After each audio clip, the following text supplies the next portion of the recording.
In 2016, a vision revolutionized mixed martial arts in the Middle East. It all started with the evolution of MMA in a small island in the Middle East. The magnificent Kingdom of Bahrain, a land of ancient glory and bravery, thriving under great leaders and visionaries. The country is now home to the largest MMA promotion in the region, Brave Combat Federation. And the kingdom became the first ever country outside of the United States that featured the IMF World Championships. His Highness Sheikh Khalid bin Hamad Al Khalifa and his true warrior spirit envisioned the growth of MMA in the region. He believed in the glory of the sport of mixed martial arts and facilitated the best MMA facility in the land. Along with brave President the Hawk, Mohammed Shahid, in the shortest span of time we grew stronger. We grew bigger. This is the story of the fastest growing MMA promotion in the world. This is the story of Brave Combat Federation.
T-minus 1 minute and counting.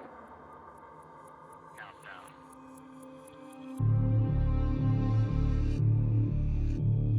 T-minus 50 seconds. As we pass the T-minus 50-second mark, the power transfer takes place.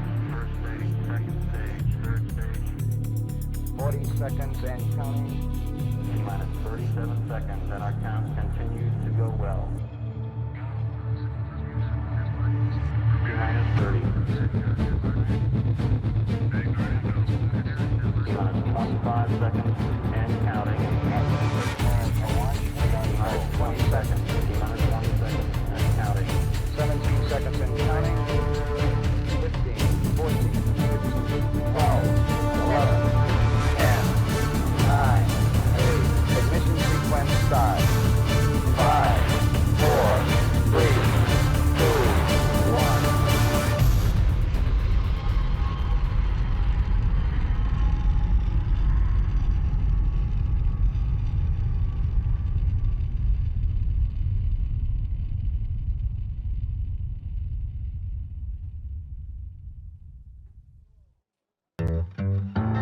Brave Combat Federation, the world's only truly global mixed martial arts organization, is blessed and honored to be here in beautiful Incheon, Korea, in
Ladies and gentlemen, please rise for the national anthem of South Korea.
Ladies and gentlemen, please remain standing for the national anthem of the magnificent Kingdom of Bahrain.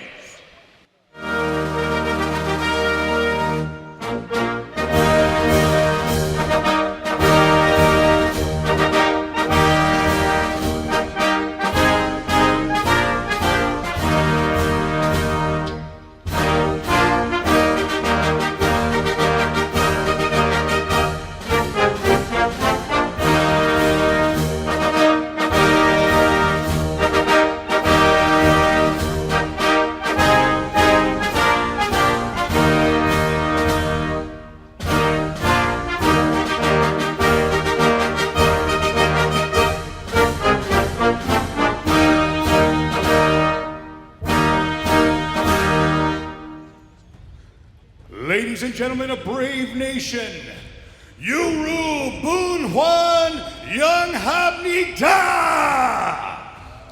We are live from beautiful Incheon, South Korea, where the fastest growing MMA promotion in the world returns to action for a historic night at Brave CF 58 in association with Monster Zim and an explosive fight card for the world to see.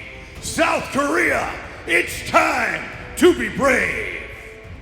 Brave Combat Federation 58 is live right now. First off, we'd like to send our best regards to His Royal Highness Sheikh Khalid bin Hamad Al Khalifa. We're all grateful for the incredible things you've done, changing the landscape of mixed martial arts worldwide and making the Kingdom of Bahrain the epicenter of combat sports.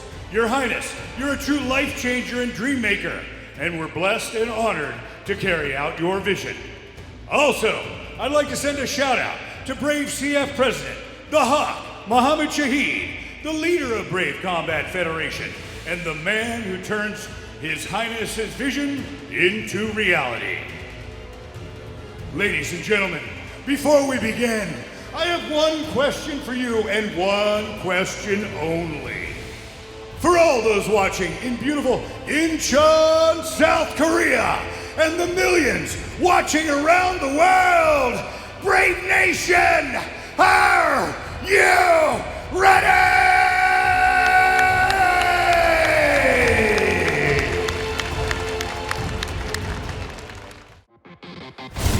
This bout is sponsored by Brave Energy Drink. Only the best to power your best effort. Fortune favors the brave. Undefeated so far in his MMA career, Chu Sang-yu kicks off Brave CF 58, hoping to make a splash in the featherweight division as he takes on the Korean Aldo, Do Sok-woo, who's eager to put his incredible striking resume to the test.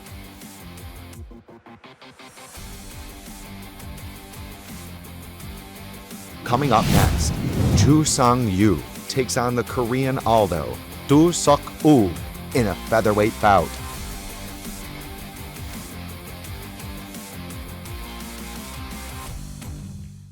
All right, ladies and gentlemen, let's kick this off. Brave Combat Federation and Monster Zim lighting up the sky. South Korea, let's make some noise! Introducing your first warrior. Fighting out of the blue corner, this man's a mixed martial artist with a professional record of 4 wins and 6 losses. He stands 173 centimeters tall and weighs a ready 65.9 kilograms. Representing All-Star Gym and fighting out of Hwaseong, Korea, please welcome the Korean Aldo Do-Suk-Woo!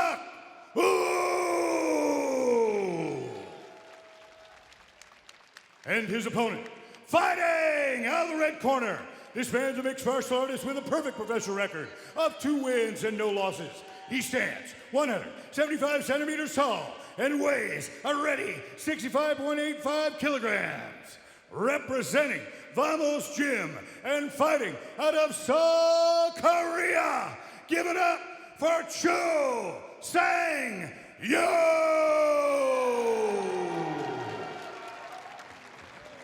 Your referee is Shin Ho Choi. Shin Ho Choi draws the assignment tonight for our first fight, bringing the fighters in, reminding them of their obligations to themselves and one another inside the Brave Arena.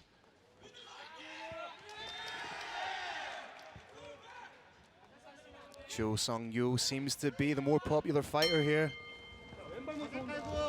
Spinning back kick to open up from Yu. Wry smile on the face of Do-Suk-Oh. A little bit quicker to the punch as the younger man so far, Carrick. Chu Sung-Yoo is definitely showing why he stepped into this cage looking so very confident. Huge head kick from Chu Sung-Yoo. And then works to the body. This is a beautiful striking display thus far. And then the calf fill. Very adroit footwork. Second spin kick wasn't successful. Let's see how he is on his takedown. Oh, big elbows. They're perfectly legal shots. And this could be it. Momentarily, the equilibrium of Do-Suk-Oh seemed to go. Hey, that rhymed. But he's in on that single leg. Not just a decorated striker, as we said, does have that BJJ purple belt as Do-Suk-Oh. But he's leaving the head exposed here for elbows. So Chu Sang-Yoo chooses to use it. Just trying to pick a spot. You saw Yu just trying to find the right angle. There it is, and these shots are landing, Carrick. Elbows, of course, are one of the things that divide the pro and the amateur ranks. That elbow easily has the capability of causing a knockout. You've got to wonder just how much trying to get this takedown is taking it out of Do-Suk-Oh. As I said earlier, Phil, strength does not go with age, but endurance unfortunately does.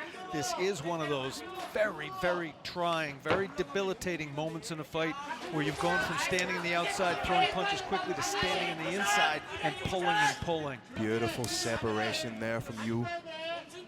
And again, his distance management so far has been very, very smart.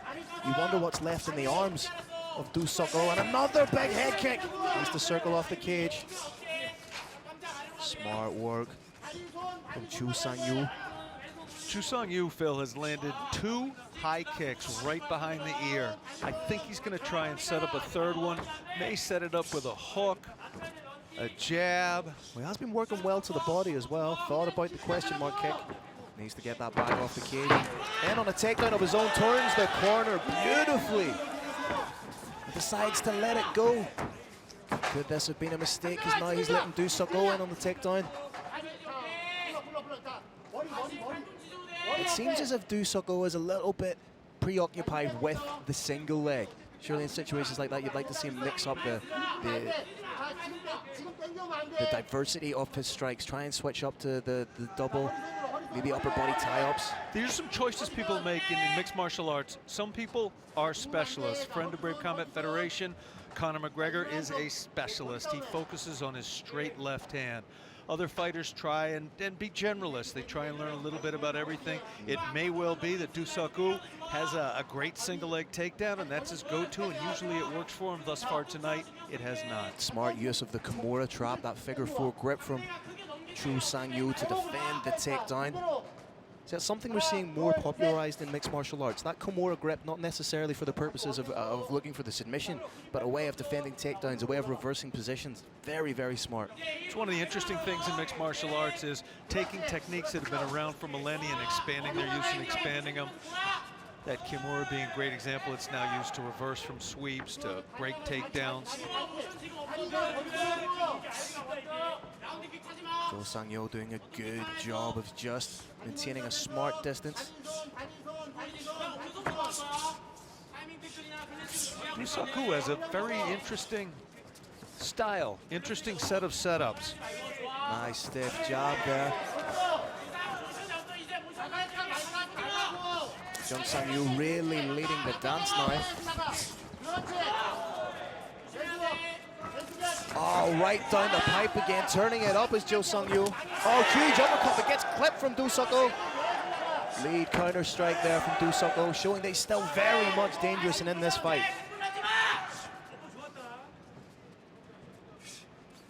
Nice and light on the feet. Jo Sang-yo, and again, just beautiful work behind that jab. Has established the distance. It looks like he's playing a little bit.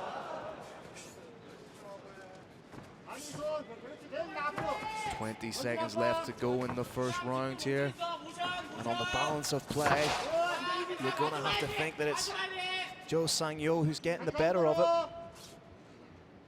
Do Suk-oh trying to get in on that upper body tie-up this time. Has the hands connected, may try and raise the level and trip takedown.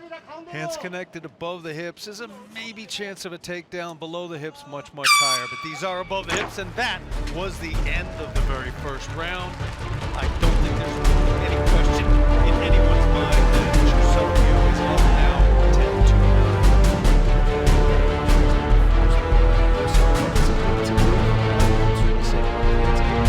Just gain a little bit of respect out of the young man he's facing. The biggest thing he needs to do is avoid those kicks right behind the ear. And the first one was close to a knockout, the second one close to a knockout. That's got to pick up a little information that you need in order to complete it. He's got to distance manage a little bit more, give him pop in and out. He's extremely hard to land those high kicks, but if he can stand just outside striking range and slowly move forward, he is open to that kick. He has superior striking skills, and Jo Sang-yo has absolutely fantastic kicks, as we've seen in the last 5 minutes. To the second round here, Kieran. Referee just clearing the cage. We are about to get underway in our second round. Phil, I gotta say, I do kind of like Do Suk-oh's his feints, the moving the head, feinting the right, feinting the left.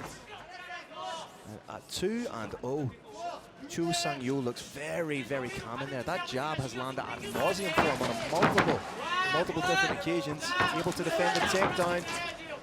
Do Suk-oh might be getting a little bit tired. Again, trying to work in for that takedown. Jo Sang-yo looking very, very calm as he defends. And right now, you have to say it's Do Suk-oh that's expelling the majority of energy here, Kieran. He is. Jo Sang-yo is when he's defending, he's hurting his opponent. When he's attacking, he's hurting his opponent. Nice work from Jo Sang-yo to get in. That underhook has the base split nice and wide. Very intelligent defense thus far. And if you do Suk-oh, you need to do something to separate, change things up a little bit, give your opponent different looks. Hit on the break.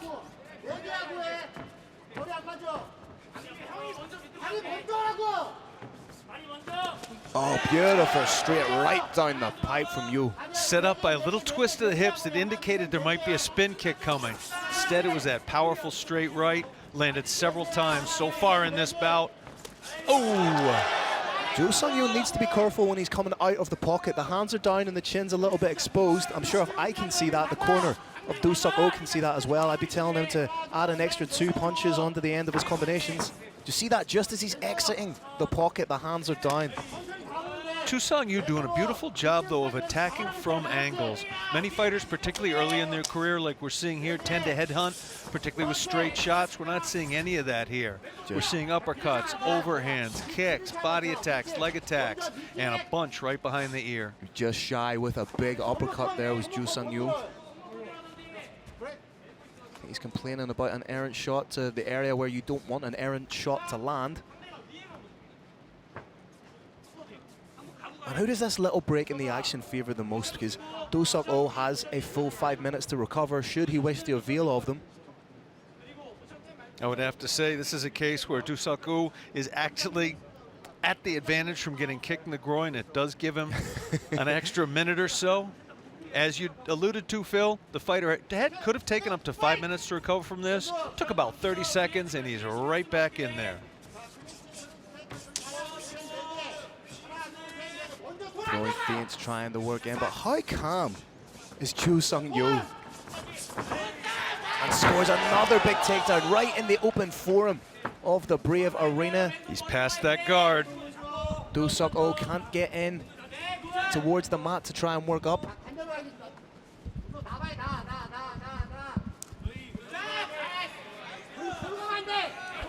Potential for the back take here. He's trying to sneak that arm underneath the chin. It looks like it could be underneath the chin, but doesn't have the hooks in.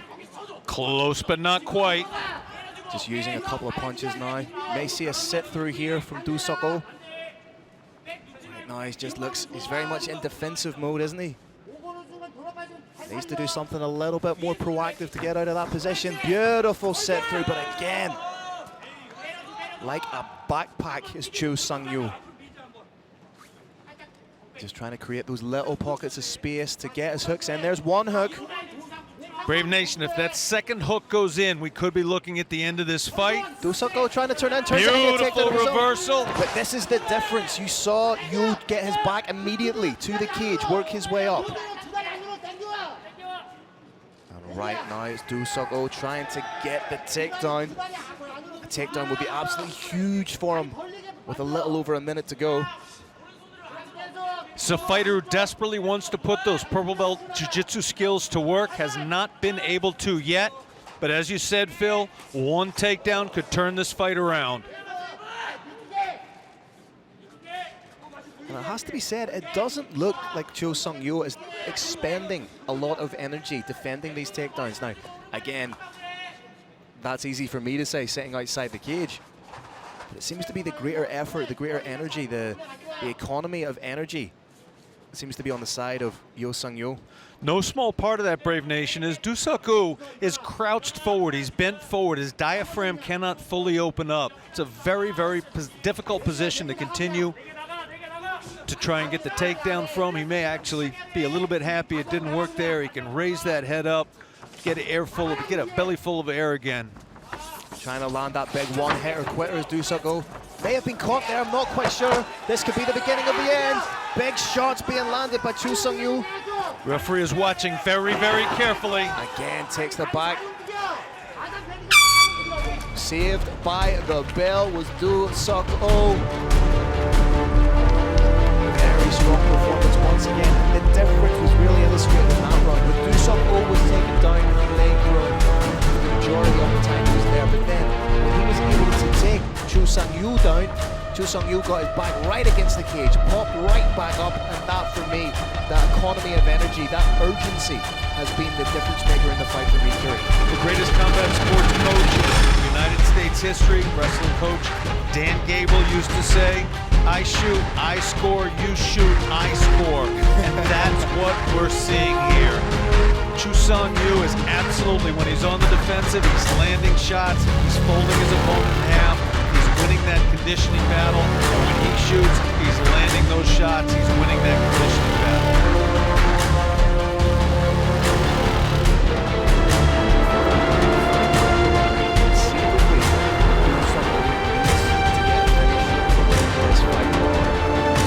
Phil, right now I have this bout 20-18 in favor of Cho Sung-yu.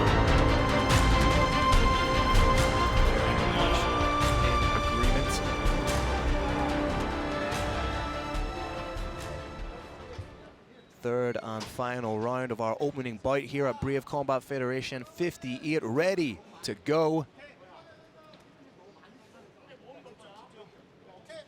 Do Suk-oh wearing the fight a little bit more on his face. Nice little glove touch. Again, that jab almost invites that big straight. Distance management is wonderful. Attempts to fly a knee. The crowd absolutely love that. Oh, there he got caught with a little lead hook there. That's those hands down, chin up. Chu Sang-yu is planning something big. He's twitching the hips just slightly. You always think he's going to throw a spinning back kick at some stage. Working the body beautifully. As I referenced earlier, he's doing a beautiful job of going after the liver, going behind the ear, going after the thigh and the calf. Mixing up his frequency, his strikes beautifully, constantly forcing Do Suk-oh to adjust, to bite down on the feints. And again, that jab is just absolutely peppering. Takedown attempt from Do Suk-oh. Beautiful, heavy sprawl from Yu. Maybe trying to work for a guillotine here. Phil, I gotta say, big props to Do Suk-oh. He is not winning this bout, but he is not backing off at all. His confidence is not shaken. Yeah, he may not be winning, but he's not giving up. He is not giving up. Man's a warrior. Able to work back to his feet, and again, constantly pressing with the takedown, trying to make it happen. You've got to think right now he needs a little bit more urgency.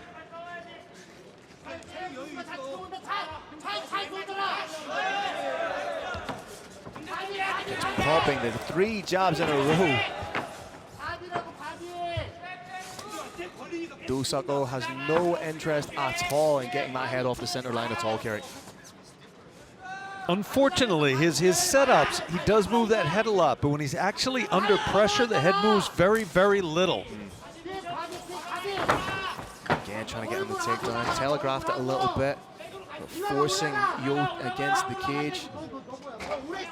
Going for the far ankle now, was not able to secure it in on that single, which is his favorite, trying to switch off to a double. He's gonna possibly try and get those hands together. If he does, they were close. If he does, there's a high percentage chance of getting that takedown. Unfortunately for him, that was not available. Nice little pot shot knee, and there was a strike there, bloodied up the nose of O.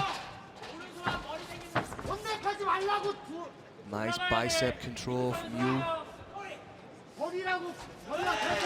Separation, and this is exactly where he wants it. Again, right in the open form of the cage.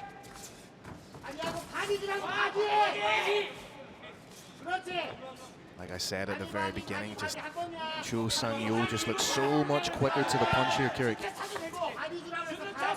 Popping that jab, nice and loose. Barely looks like he's broke a sweat in there. Chu Sang-yu is absolutely in control of this contest.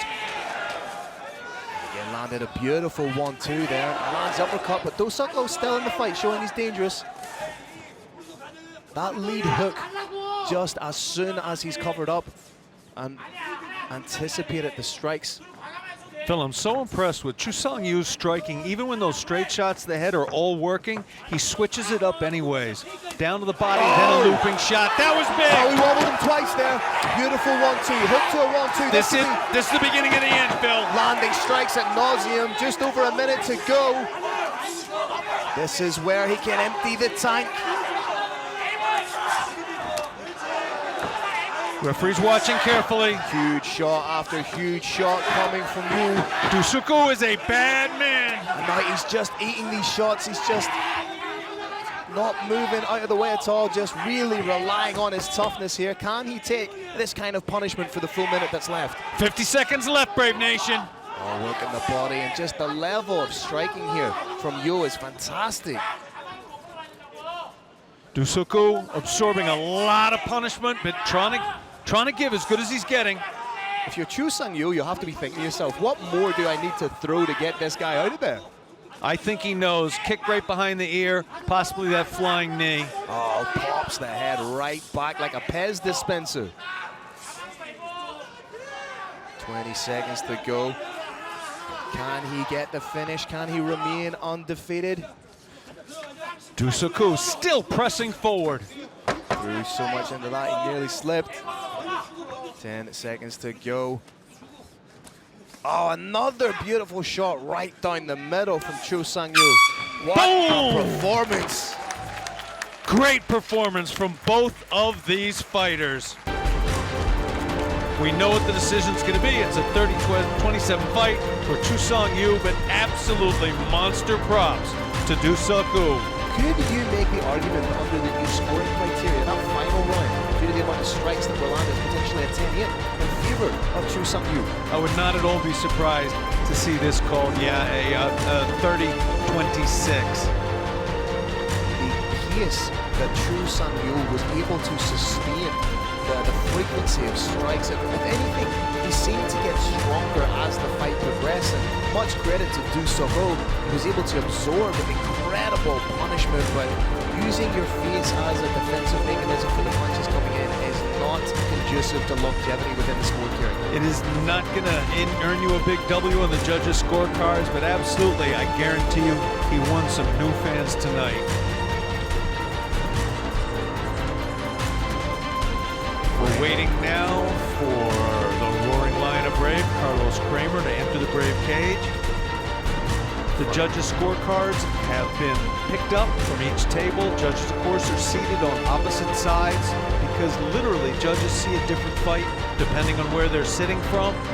Those cards have now been picked up. They're taken to the head judge. It's happening right over to our right here outside the Brave Combat Federation cage.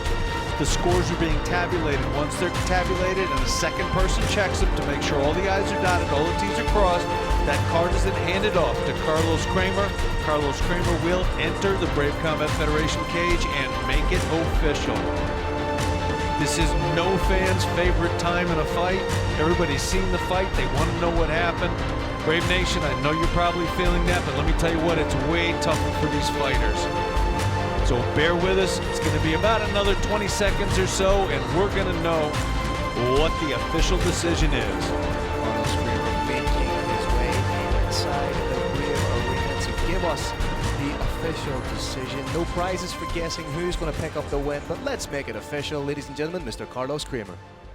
All right, ladies and gentlemen, what a way to start our historic night. Give it up for both of these warriors.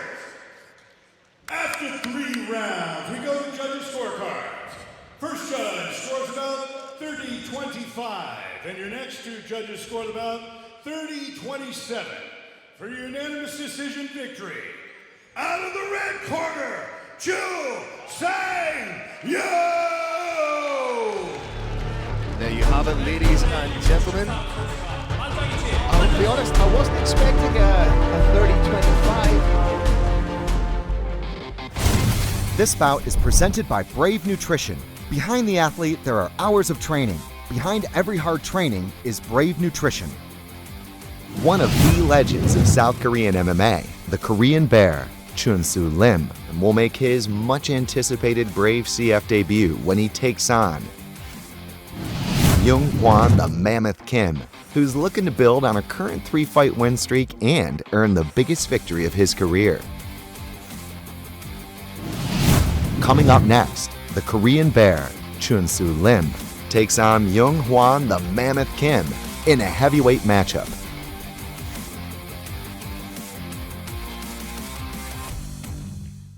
All right, here we go, Brave Nation. This next battle is 3 5-minute rounds in the heavyweight division. Introducing your first warrior. Fighting out of the blue corner, this man's a mixed martial artist with a professional record of 4 wins and 1 loss. He stands 183 centimeters tall and weighs a ready 117.7 kilograms. Representing Monster House and fighting out of Goyeong, Korea, please welcome Myung-Hwan the Mammoth King! And his opponent, fighting out of the red corner. This man's a mixed martial artist with a perfect professional record of 13 wins, 12 losses, and 1 no contest. He stands 186 centimeters tall and weighs a ready 120.15 kilograms. Representing Dragon Gym and Beer Sports and fighting out of Sashan, Korea. Give it up for Chun-Soo, the Korean Bear Lee. Your referee is Jong. Phil, in our last bout, Dusaku, 39 years old, showed his age, but these are heavyweights. Heavyweight is a whole different animal when it comes to age. Heavyweights tend to peak way, way, way later. I do not believe that the 39 years that the Korean Bear has lived is going to affect him negatively at all. He's got a little touch of the Mark Hunt about him, both physically and his particular style. You have the Korean Bear versus the Mammoth. It's like something out of an old monster movie. I'm buzzing. Tentative start. Interesting choice of wearing your shorts there from Myung-Hwan Kim. And you can already see that veteran savvy from Chun-Soo Lim. Just casually stalking, looking for the openings, downloading the data at this stage of the fight. Has devastating leg kicks. Just as I say that, he was trying to get a read on that lead leg. It may almost look like nothing is going on here, but Brave Nation, there's an awful lot going on. The Korean Bear is moving his head slightly from side to side. He's moving his hands closer and farther away, trying to get a little reaction, and he's stalking forward, pressing forward, trying to see if he can learn to drive his opponent at will in a certain direction. If he feels like he can do that, he'll start opening up, maybe with a big right hand or kick. Lim almost looks disinterested, but that's entirely intentional to bait Kim into something. Watch out for the counter-striking of Lim. That's the great thing about heavyweights, Kerry. You could hear a pin drop in here, not because it's empty, but because there's such an air of anticipation when these big guys get inside the Brave Arena. Measured, methodical approach from Lim, and you can see how respectful Kim is of Lim's power just by the fact that he's constantly moving, doesn't want to get caught with something. Needs to be careful not to walk his way into a lead hook here. Oh, big, massive leaping hook from Lim. Oh, an uppercut, huge shots. Sparked. We're looking at a mauling here, Brave Nation. Finding the openings, and another huge uppercut, but Kim, fair play, is throwing back. That we got a big smile from the Korean Bear. Uppercut punched out of the mouth, framing off beautifully.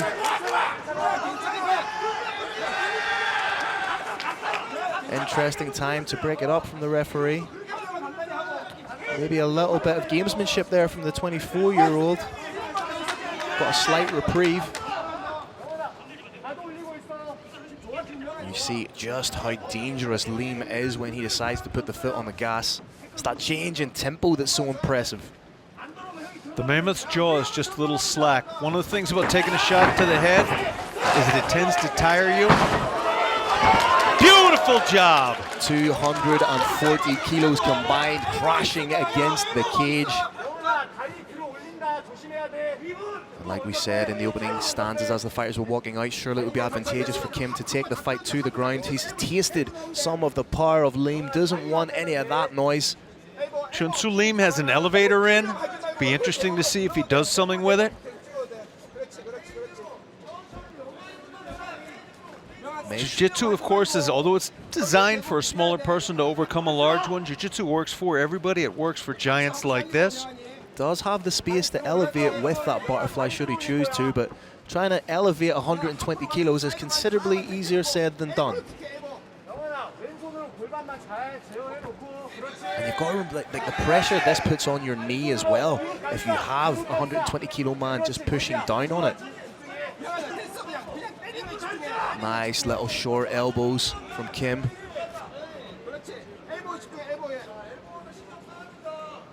I think this might be the story of the fight going forward. Kim trying to get the takedown, Lim trying to keep it on the feet.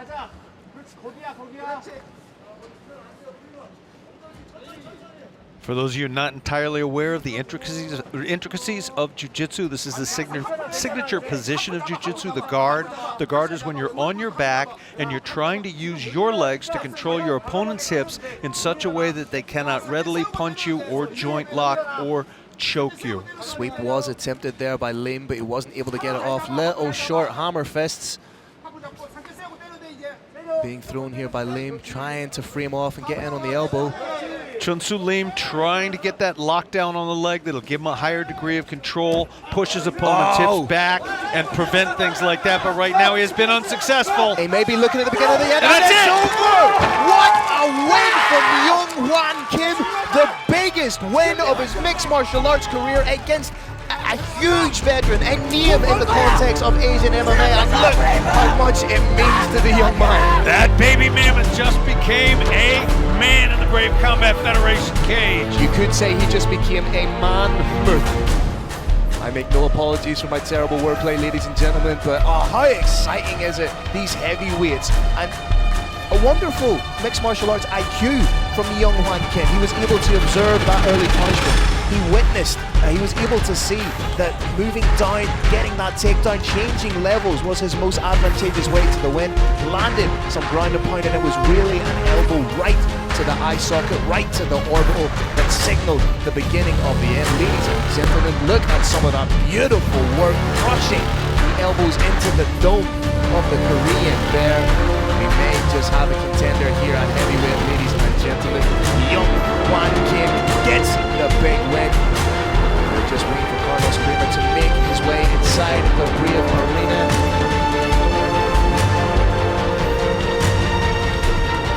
From a technical perspective, what you're seeing here is a guard that was not fully controlling the opponent's hips. Those hips came up. When the hips that close, elbows can land. When a giant like that lands like that, it's over, and Carlos is going to make it official. All right, ladies and gentlemen, another exciting bout. This comes to an end at 4 minutes and 18 seconds of the very first round.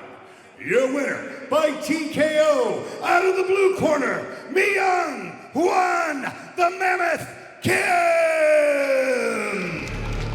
What a win from young Hwan Kim Kirik. And now we go from the sublime to...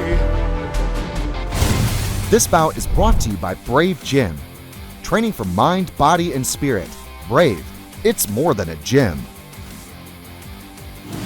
Despite making her pro debut tonight, Jillian Go has a wealth of amateur experience as she hopes to kick off her professional career with a win against Yeren Ghost Hung, who is coming to make her Brave CF debut with 3 professional wins. Coming up next, Jillian Go takes on Yeren Ghost Hung in an atomweight bout.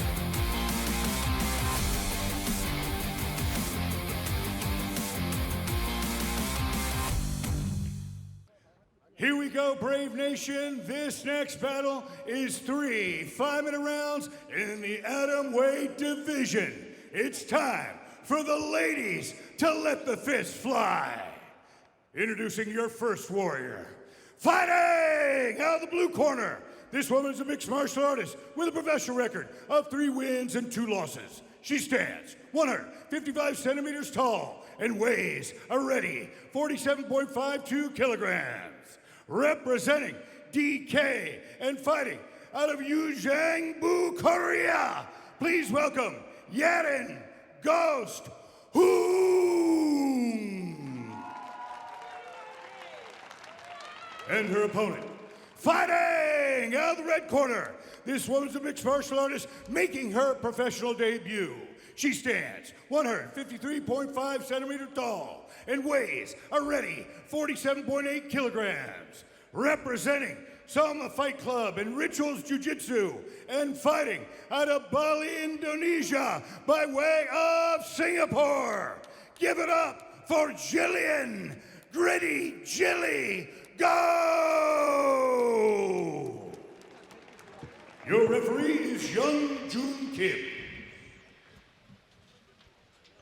Young Joon Kim draws the assignment. You can see age disparity there.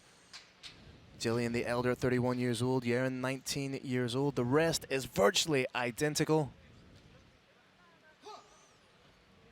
Little glove touch there, but not a lot of love in those gloves. 2 are staring each other down, something fierce.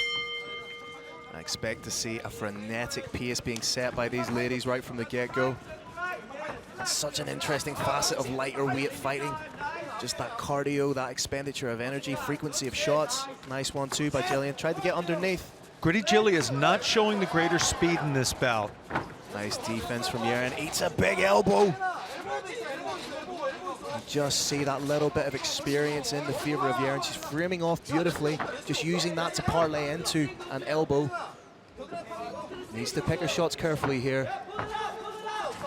Big takedown scored by Jillian. Needs to take a breath here. She's going to get reversed. Steps over beautifully. Legs are almost shelved. She needs to take her time here, take some deep breaths, establish the position before doing anything else. Ghost wants to probably try and shrimp over to that wall and wall walk up. Guard has been passed, reversal attempt.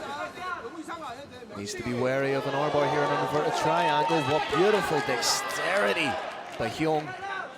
Doesn't have the arm in for the triangle. That head scissor alone, though, can be enough to escape from this position. She's grabbing around the body. She must feel confident in it, but uses it beautifully to get back to her feet. Sprawls off, pushes the head away, but Jillian showing gritty by name, gritty by nature. Right in on the takedown again, controlling. Watch out for that whizzer. Heavy whizzer from Jaren. Nice grappling being exhibited so far from both women. This phase of mixed martial arts up against the cage is the single most grueling in the sport. It's a true test of which fighter is stronger. Whichever fighter can push the other fighter's hips up against the wall is the stronger one. Once your opponent's hips are on that wall, it's very, very hard to punch and kick effectively. Jillian trying to switch between the double, the single, and the high crotch. Beautiful work, but again, as soon as Jaren touches the mat, she bounces right back up, using that whizzer beautifully, parlays it into a takedown of her own, defense into attack, big elbows. Again, Jillian showing that toughness by getting right back up and in on the takedown. So Jaren wants to create a little bit of separation here. Oh, huge big knee from Jaren. You have to factor in the inevitable adrenaline dump here, Kirk, that Jillian will be experiencing. Her first professional fight on a huge stage. Those arms are going to be feeling a little bit heavy. The twists and turns in this bout. The succeeding and then not, being on bottom then top. It's very, very hard on the heart, physically and metaphorically. Again, just beautiful use of the whizzer from Jong. Again, framing off little pot shot elbows, showing just how well-rounded an arsenal of strikes she has. Phil, I'm really liking from both these athletes how they're not wedded to any single facet of the game. They're very happy to move between grappling and striking, different strikes, different forms of takedowns. I think that little push off has maybe shown a change in the ebb and flow and momentum of this fight in favor of Jaren Jong. Nice shot over the top from Jong. Jillian might have had a little speed wobble there. Jong needs to be careful of train tracking those hands after she lands her shots. Jillian seems to be setting up a big rear right hand. I think that's right. Gritty Jilly sees something that I'm not sure I do. She sees an opening. I think it may come from that train tracking motion that we see. As Jaren exits the pocket, she drops her lead hand a little bit, creating that space for the right hand. And as we so often say, if we can see that, chances are that educated minds, or minds more educated than us in the sport, will see it as well.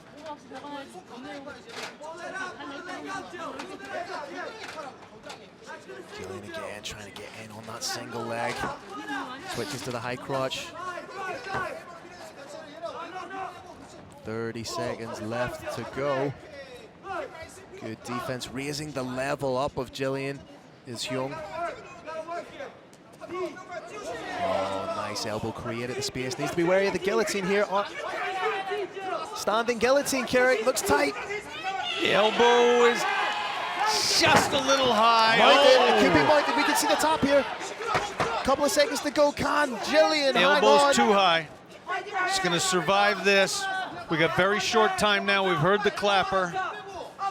And there it is. Gritty Jilly indeed. What a first round of action. You have to be wondering how much is a first round like that. The first professional round of your mixed martial arts career. You have to wonder how much that has potentially taken out of Jilly. Phil, what I'm wondering about right now is the score. Mixed martial arts is a little bit unique in the sports world. When you watch a football game, you know what the score is. It's not like you have to wait until it's all over to figure it out. This one, for me, very, very hard one to call. Who do you see got 10? Who do you see caught 9? We're not allowed to go 10-10. Who's going to take the cards where he's 10-10? Thank you for putting me on the spot. But for my money, I'm going to have to give that round by a hair's breadth to Jang. For me, she was the one that was, even though she was defending the takedown, she was forcing the action where she wanted to use the wizard here. It was closer. The submission attempt and strike. You heard it there, Phil, and I agree. We both got Ghost up 10-9, but by the slimmest of margins.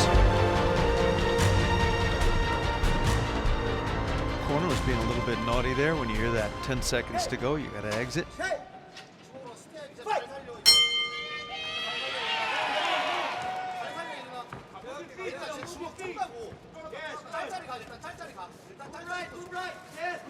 Good solid 1-2, but gets caught coming in. Was trying to land the 1-2 end of the switch kick, I think it was, but got caught. Needs to be wary of dropping those hands when she kicks. It's a very Muay Thai. It's a bad habit a lot of strikers pick up from Muay Thai, whipping that hand down. It does add a little bit more power to the shot, but it's very often not worth it. Just as we see that, she whipped the hand down to get a little bit more torque on the kick, but add a shot for her trouble.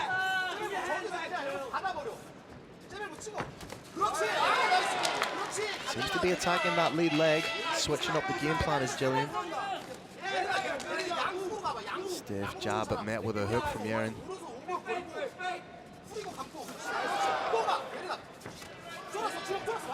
Both these girls seem to be looting up on that rear straight. Both of them do have knockout power. Oh, beautiful rip to the body from Jong.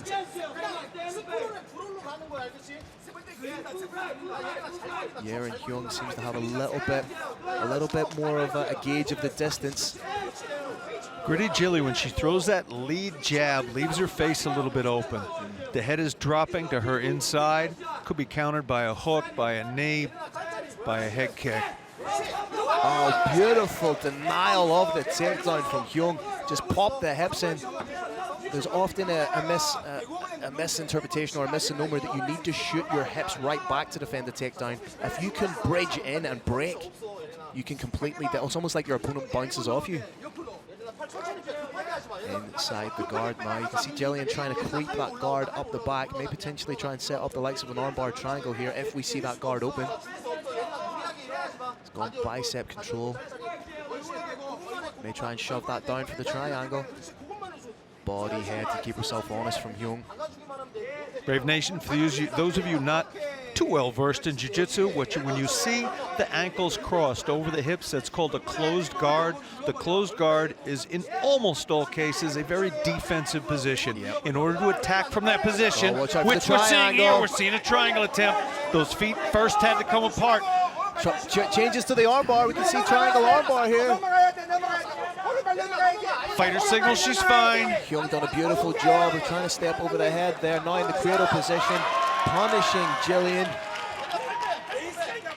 Jillian still trying to hold, but Jillian needs to be wary of the armbar herself here.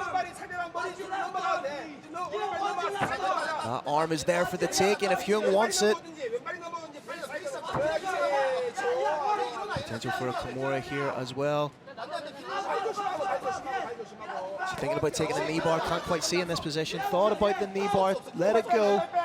Jillian's still dangerous, such an entanglement here. It's pretty much 50-50 with regards to the options that are open to everybody. Tremendous flexibility and range of motion shown by these athletes. The beginnings of a heel hook attempt here. Jillian thought about the heel hook, but she's maybe doing more than thinking about it, but now it's going in both directions. she looked, as more look, Jillian Outside heel hook is in place. It's the wrong part of the forearm to complete it. Jillian had more of a calf crush. She's now trying to roll out of it. Has her foot on the backside of Jong, trying to push off, create a little bit of distance. And what a scramble. That's the thing with these leg entanglements. It's such a 50-50 position. Jong again trying to get into the heel hook position. Both these ladies are very, very close. Straight ankle lock. Again, position, our forearm position is off by just about an inch. Jillian trying to sit back up into a more advantageous striking position. And that's the thing, when you commit both your hands to a leg lock, trying to play that leg lock game, you leave your face exposed to strikes. Jillian could find herself in the top position here. These little scrambles are the single most important thing in mixed martial arts. In a beautifully set up bout like this, where the two fighters are absolutely even, when they're in these positions of ambiguity, like you see right here, whoever wins the, oh, look at this! Oh, she's not trying to hit a go-go plata, She is indeed! Behave yourself, you absolute rascal!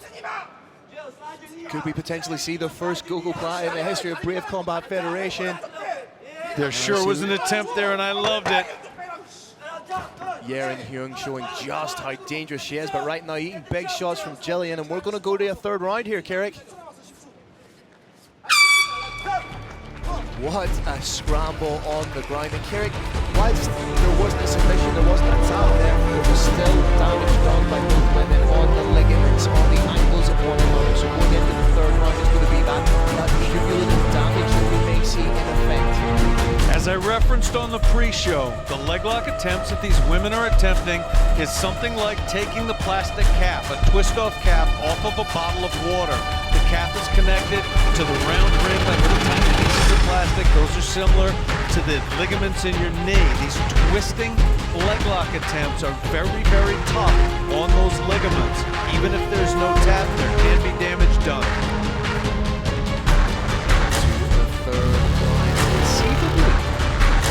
All the play for potentially a round at least.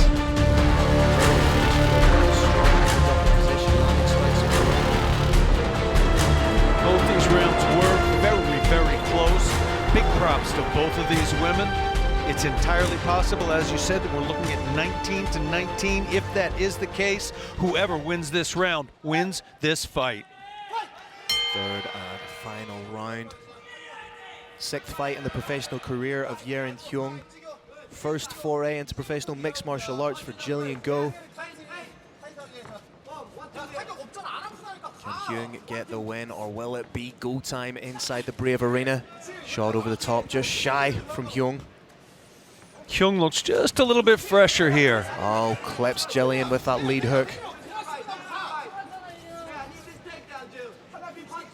Corner of Jillian calling for the takedown. Nice footwork, that's beautiful footwork from Yerin Hyung. Just took herself completely off the center line.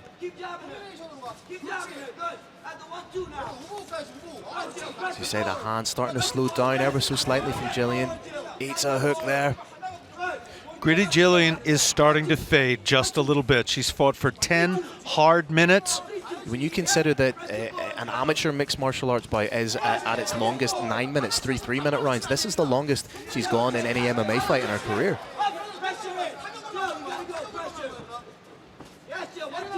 Managed to get her jab off there, but again, it's coming just ever so slightly slower. I want to qualify what I said, Phil, by saying I'm not talking about her heart. Her heart is still in here 100%. No, she's an absolute savage. Absolute savage.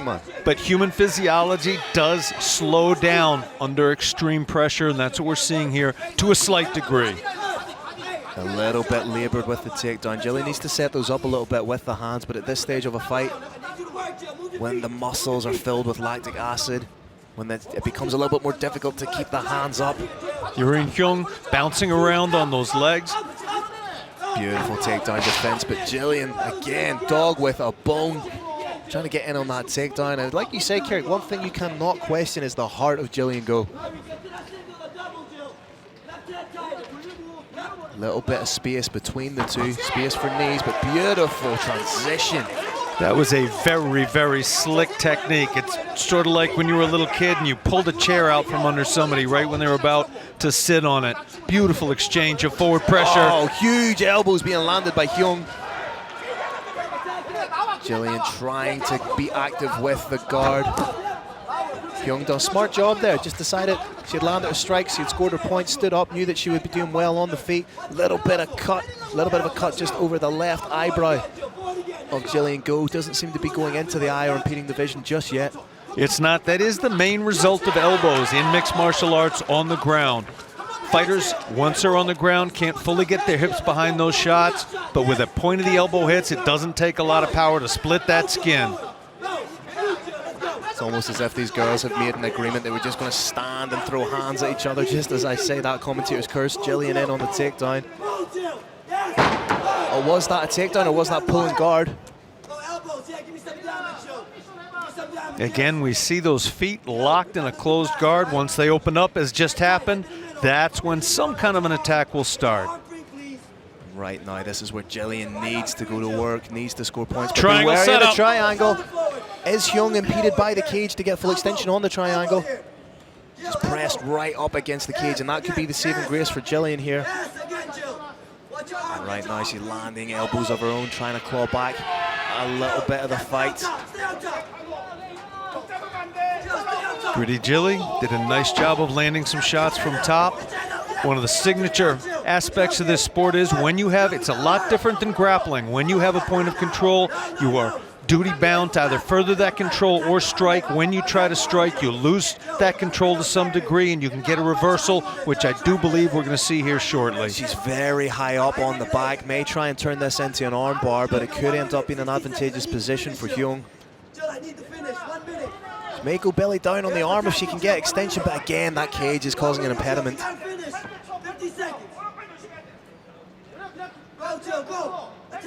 45 seconds in the third and final round. What a win this would be for Jillian if she were to get the tap after an absolute Heads popped war. out.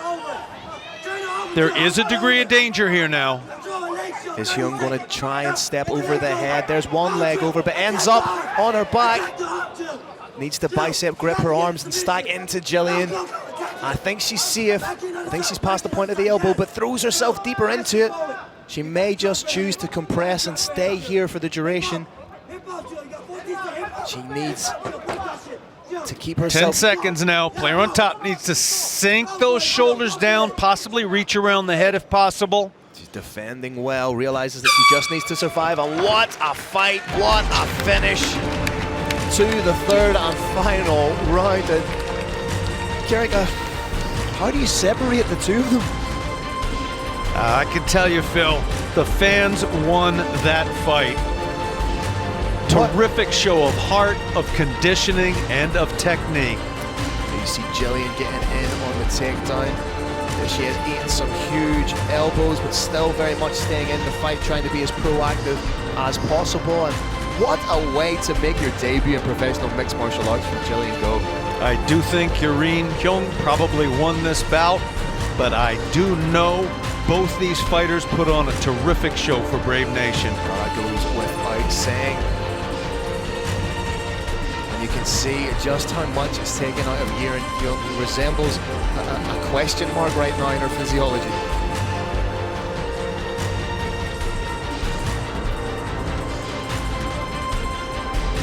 Once again, we've got the Roaring Lion, Carlos Kramer, over to our right. He's waiting for the final score to be tallied. In a bout as close as this, they are absolutely going to check it twice. It's being written down now, although it's out of our view. We don't know who's won this. Kieran, what's going through the minds of both fighters right now? They're waiting on a decision coming in, and what they both believe is a closely contested fight. What's the level of anticipation and nerves like? It's half nerves, but it's half exhaustion. What we're seeing here is two fighters that fought their hearts out. One of the biggest concerns right now is simply getting some oxygen into those lungs. And yeah, these are bodies full of jitters that we're seeing right here. Either of them, like both of them, likely thinks that they won this bout. I can make a good case for either of them. As I said, I think Yureen Jong probably is going to come out ahead. But if I was either of these fighters, I think I won. We've got our head official, Decky the Bandit Larkin, looking over the scorecard to make sure everything is absolutely correct. There have been cases in mixed martial arts where there's math errors, there's a misunderstanding of how you're supposed to score these bouts. That does not happen in Brave Combat Federation. Brave Nation, it is now official. The Roaring Lion has stood up and is stalking towards the entrance of the Brave Combat Federation cage. Must feel like an absolute lifetime for both of these women, but Carlos Kramer ascending into the Brave Arena to give us the official decision.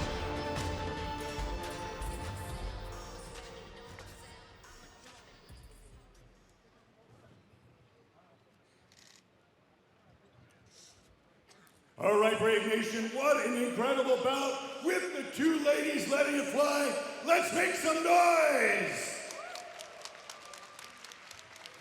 After 3 rounds, we go to the judges' scorecards. Your first judge scores about 30-27. Your next judge scores about 29-28. And your last judge scores about 30-27 for unanimous decision victory. Out of the blue corner, give it up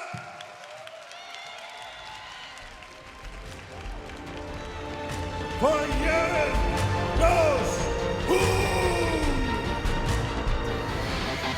For our This next bout fight is here at sponsored Brave by Brave 58. Energy Drink. Only the best to power your best effort. Fortune favors the brave. Undefeated as a professional and equally adept at grappling and striking, Kai Sim makes his promotional debut, taking on Chang-Hoo Lee, who also hasn't tasted defeat as a pro and is one of the rising stars of Korean MMA. Coming up next, Kai Sim takes on Chang-Hoo Lee in a flyweight bout.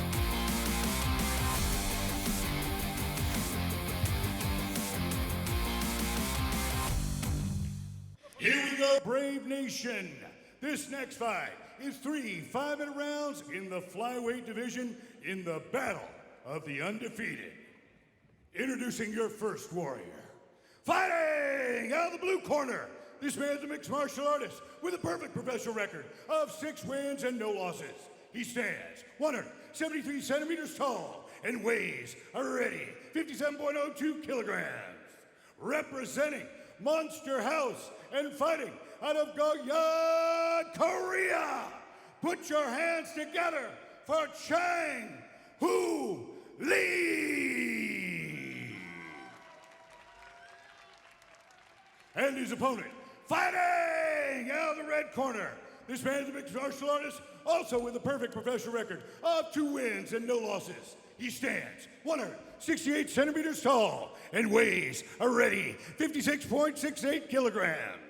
Representing Matrix MMA and fighting out of Singapore, please welcome Sim Cobra Kai Hong. Your referee is Jung Hoon. Jung Hoon draws the assignment. Sim Cobra Kai Seong taking on Chang-Hoo Lee. Carlos alluded to a battle of undefeated fighters, and to use one of my favorite cliches, Carrick, someone's O Is gotta go. again. We didn't even practice that or anything. Awesome. Sometimes we finish each other's Sentences. Oh, I was going sandwiches. Sorry, buddy. Both these fighters light on their feet, ready to go. Up and down movement, giving each other different looks. Cobra Kai with a front kick and a shot to the head. A little bit of stance switching from Lee. That's 5 shots landed from Cobra Kai. Not very telling, but that was the 6th one. This is clearly 7th. This is a fighter who's instantly got range on his opponent. Yeah, Cobra Kai not taking a backward step. You could go as far as to say no retreat, no surrender. He's hitting hard, he's hitting first, he's hitting fast. I did not expect to see accuracy like this from a fighter that had not fought in a couple of years. Oh, close with the takedown, scores a beautiful takedown, finds himself in top position. Double butterflies from Lee though. Mixed martial arts is nothing but trying to fix problems. Very interesting to see how he dealt with that double underhook problem. Beautiful work from Lee to get back to the feet, just used his own feet to push it on the hips of Seong. Again, so evenly matched, both these fighters. Lee testing the water again with a takedown. Constant movement from both men. Seong's strikes seem to be slipping through just a little bit more. Seems to be finding the gaps a little better. Chong-Hoo Lee's coming alive a little bit, though. Starting to warm up. May not have warmed up quite as much as he wanted backstage. Body looks just a little bit dry. Now he's coming into his own. He's marked up the eye there. Marked up the left eye of his opponent with those hooks. They're sneaking through. Oh, big shot. Lovely jab just as Lee was kicking.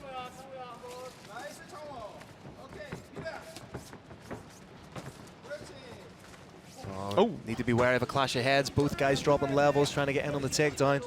We've seen that happen before. Can result in nasty cuts sometimes. Seong pressing Lee against the cage right now. Lee's going to try and hit the reversal here, use that over-under position.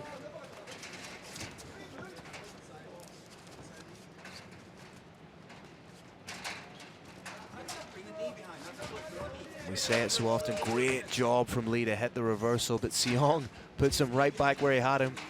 And Kerry, we say it every show, but it's because it's something that needs to be stressed. This may look to the uninitiated like not a lot is going on, but it is the most draining aspect of mixed martial arts. Yeah, in many ways, it's everything. Certainly, yeah. Once you're up against the cage, it's everything. Who can put whose hips up against the wall? Once your opponent's hips are on the cage, they cannot strike fully. They cannot strike effectively, and you can get some nasty shots in. We saw one earlier with that knee, and you can attempt the takedown. Once that takedown happens, then you can start landing those big elbows. Lee trying to elevate the leg there, but nice split base. Seong in defensive mode right now, trying to dig in for his own underhooks to reverse the position. Cobra Kai on the defensive now a little bit. Reversed. In addition to those hands being used to get the ideal leverage to reverse the position, they're also used defensively. Oh, big shot landed by Lee. Oh, flying knee from Seong. That's got the opponent rattled. Should stay on the head. Without a shadow of a doubt, and then drops him to the mat. He may have spiked his own head, dropping down. Needs a big take. He's holding on to the cage. Referee hasn't seen it. Cobra Kai needs to stay on those headshots. Trying to work in on the rear naked choke, but doesn't there quite, they are. Doesn't have the hooks in yet. Because he didn't have those hooks, Lee was able to stand up. You wonder, have the cobwebs cleared from Lee just yet? Not quite. Lee is still just a couple degrees off center. Another big shot from Seong. Cobra Kai is doing a great job to stay on those headshots. Oh, beautiful head kick. But is there a tendency of him to load up too much and go a little bit head hunting? But he rocked him again. He's doing exactly what he should do. He's got to stay on that head. If he stays on that head, he's going to win in this round. Oh, and Lee just eating shot after shot. Here's Jong taking his time. Don't wrestle. Don't leg kick. Don't butt. And the round ends. Just another 10 seconds or so, and you may have seen the finish. Serious output at the end of the round there from Jong, and you have to give credit to Lee for being able to hang in there. He's absolutely showing that level of toughness that you need to have in the Brave Combat Federation cage. That said, fantastic round for Cobra Kai. There you see that flying knee landed right on the neck, and that was really the beginning of the point where Lee was compromised. When you get hit to the body, it can linger. It can linger for 30 seconds, 45 seconds. When you get hit to the head, it lasts for 5 to 10 seconds, then it completely clears. But if the opponent stays on those headshots, you can drag that 10-second or 5-second window out until the very end of the fight. That's what we saw here, but this was literally a case of saved by the bell. Seconds out.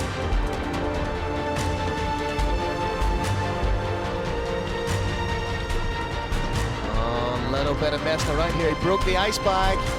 He did it on purpose. A little bit of ice here. Referee's going to have to clear that up. Ref, there's water all over the place, ref. Referee, there's water all... Ref, there's water everywhere. Referee letting it go. There's ice in the corner right now. The referee hasn't seen it. That's going to be a hazard should they get into it. We're going to hope these two fighters stay out of that corner. Naturally, back straight into it.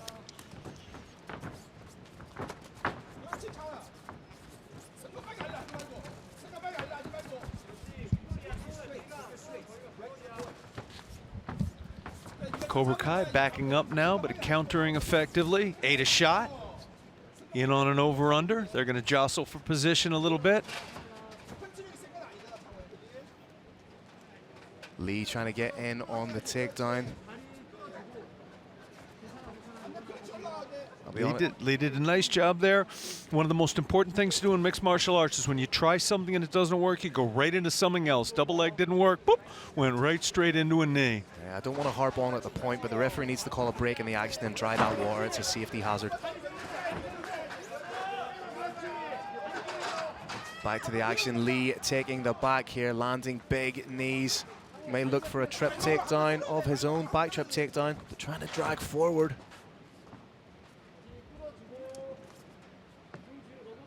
Jong trying to turn in towards his opponent. Jong doing a good job of staying upright here. He is taking little shots to the legs. He's purely on the defensive right now. And he's in Slippery City. Just shy with the head kick, and that eye really starting to mark up that left eye of Seong. Cobra Kai backing up, taking some shots to the head. Has the output of Jang slowed down a little bit, or Seong, has it slowed down a little bit in the second round due to that long period of inactivity, not having fought since November of 2019? Because like we've said, Carrot, you cannot replicate cage time. You can spar, you can do positional work, you can do jiu-jitsu rounds, but you cannot replicate a mixed martial arts bout. He's waiting for that old second wind to come along. I think it will in very short order, next 90 seconds or so. But yeah, there's a slight decrease in output. I don't expect it to last over the length of the entire round. And now Jong has one hook up, a little bit high. He's forcing a little the head bit high, down. Rolling with it. He's not quite underneath the chin, but he switches to the was thinking about switching to the body triangle. Figure four's in. And may use this to flatten out the body. Lee doing the right thing by trying to roll to the side that the body triangle is locked on.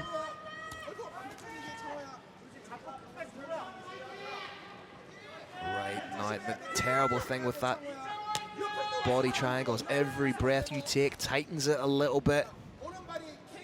Mixed martial arts uniquely in combat sports combines relatively static moments like you're seeing right here where you're just pulling with all your might, and then unbelievably explosive moments where you're pushing when you have your stomach cramped up with that figure four. Nice it makes work. Absolutely beautiful reversal. Sorry to cut you off there, Carrick, but beautiful work from Lee. Was able to ride out the position, waited until Jong was trying to change and advance his own position, and right now he ends up on the back. He may even be looking for a standing figure four, which is highly unusual. Jong trying to create that little bit of separation needed. Trip takedown. Lands right into the half guard or the anchor position that we've seen popularized in mixed martial arts recently.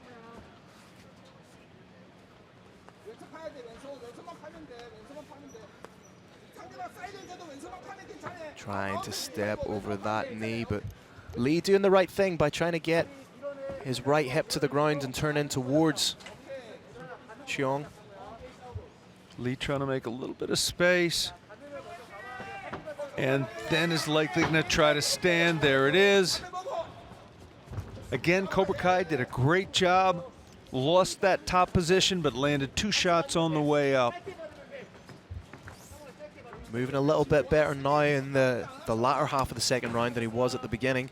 Shakes out the arms. Maybe starting to hit that second wind that you were talking about, Carrick. Nice footwork just to free him off and take himself off the center line. Head kick to hook. Not a million miles away from landing flush. Just heard the clapper. 10 seconds now, or even less, Brave Nation.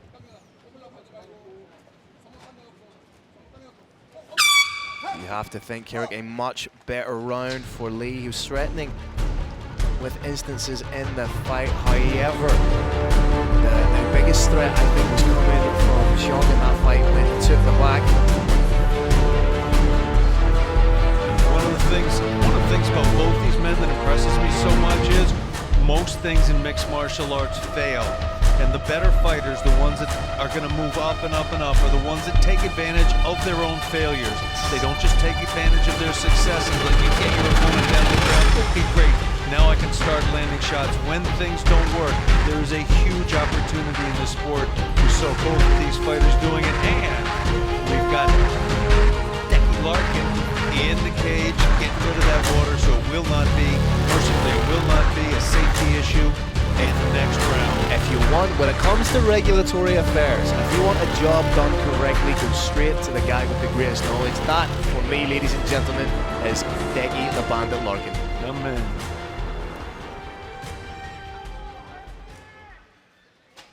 Third and final round of an intriguing bout. Sim Kai Jong, Chang Ho Lee. Lee opening up with a little bit more urgency. I believe Lee has been told. Big takedown from Lee, shelving the legs, Dagestani style. You think he's been told that he needs to get finished to get the win here? I think he's been told that, yeah, he needs to be much, much more aggressive, and he's showing it.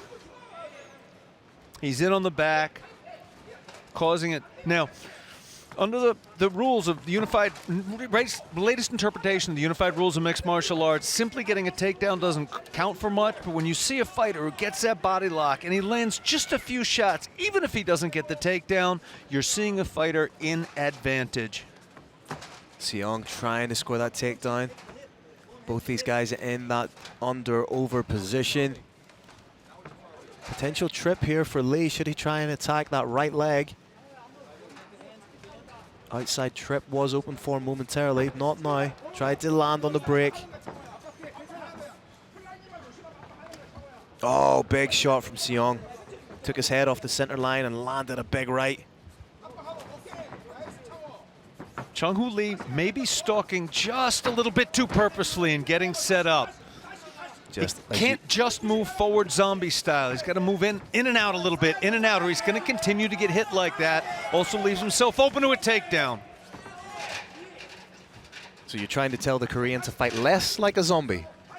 Interesting. It works out one for one fairly well-known one.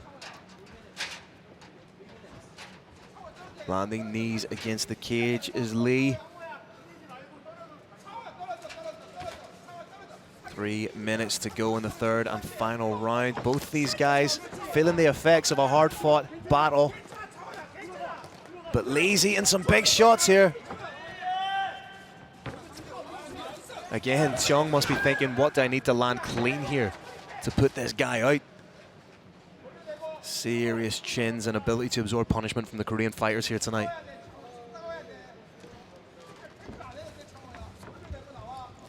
Chung Hoo Lee needs to reverse, separate, and then go back to the game he's trying to play here, which is moving forward, striking with the momentum of that forward movement behind them. Tried the sit-down takedown, it was denied by Seong. There's the separation, and there's that forward movement. Seong had to get his back off the cage, does so beautifully. This is where he wants the fight to take place.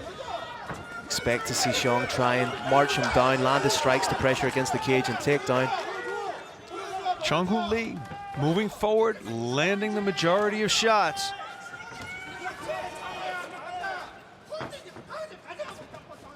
It's almost as if Seong's trying to time a counter. Nice head movement, just ducks under, but Lee again closing the distance, trying to get in on a takedown of his own.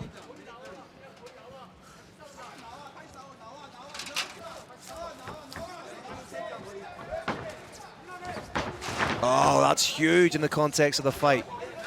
But credit to Lee, he springs right back up.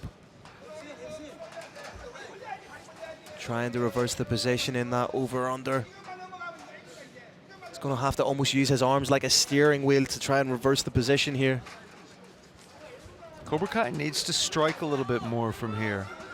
Simply pressing your opponent back up against, there you go. Even those little shoulder bump, little knees to the inner thigh, that little body shot, that's what we need to see more of. Nice shot on the break from Lee. Tried the jumping knee of his own, but he's landing strikes here. In predatory mode, marching, stalking, walking his opponent down. Starting to turn it up with less than a minute to go. He's going to want the separation. There it is.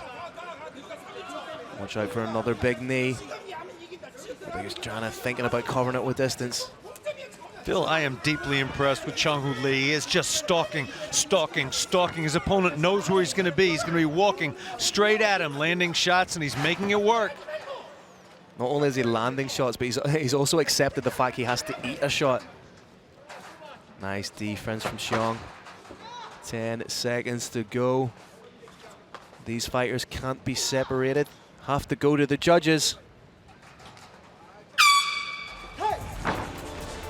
Takedown just after the bell. Two fighters enjoyed that. They enjoyed each other's company very much, gave each other a big thumbs up, shook hands, both of them yelling in what they hope is going to be victory. Both of them showed a lot of great technique, a monster amount of huge heart, and they have a lot to be proud of. Both fighters clearly believe they have done enough to win here. Very close fight. The beginning, we saw the striking acumen and the near finish from Xiong. But then almost a reckless abandon from Lee, charging forward, landing huge strikes. Very difficult on the score, Kerry.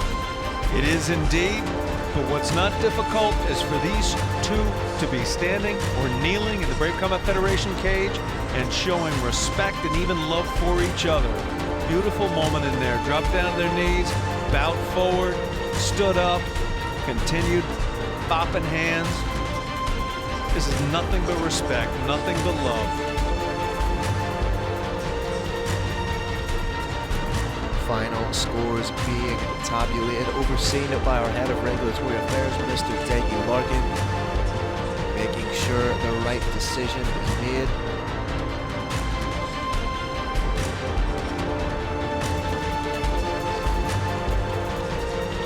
We get fights sometimes, Phil, where some fighter made a clear mistake. They didn't do enough conditioning. They weren't keeping their hands up. This was not one of those fights. This was a fight where both fighters showed excellent skills. I'm not sure whose excellent skills the judges favored, but we are all just about to find out because Carlos Kramer is in the house. Big man, make it official. All right, ladies and gentlemen, another epic battle inside our Brave CF Monster Zim cage. After 3 rounds, we go to the judges' scorecard. All 3 judges scored about 29-28 for unanimous decision victory. Out of the red corner, Zim Cobra Kai, CEO!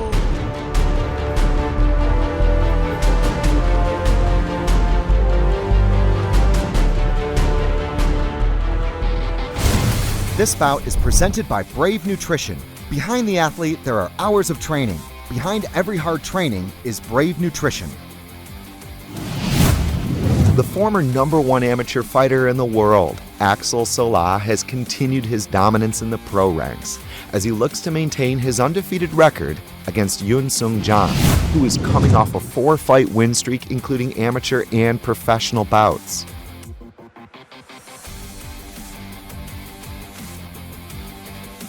Coming up next, Axel Sola takes on Yun Sung Jang in a catchweight bout of 77 kilograms.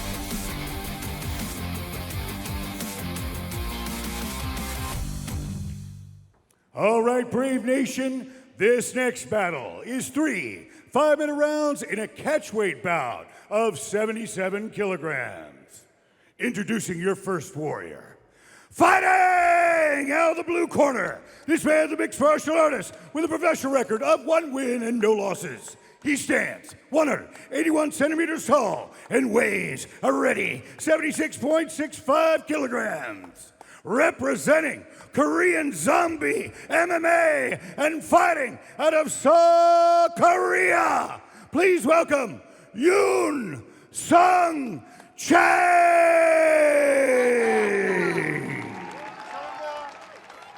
And his opponent, fighting out of the red corner, this man's a mixed martial artist with a perfect professional record of 2 wins and no losses. He stands 185 centimeters tall and weighs a ready 76.7 kilograms. Representing KHK Team Bahrain and Boxing Squad and fighting out of Nice, France, please welcome Axel Sola.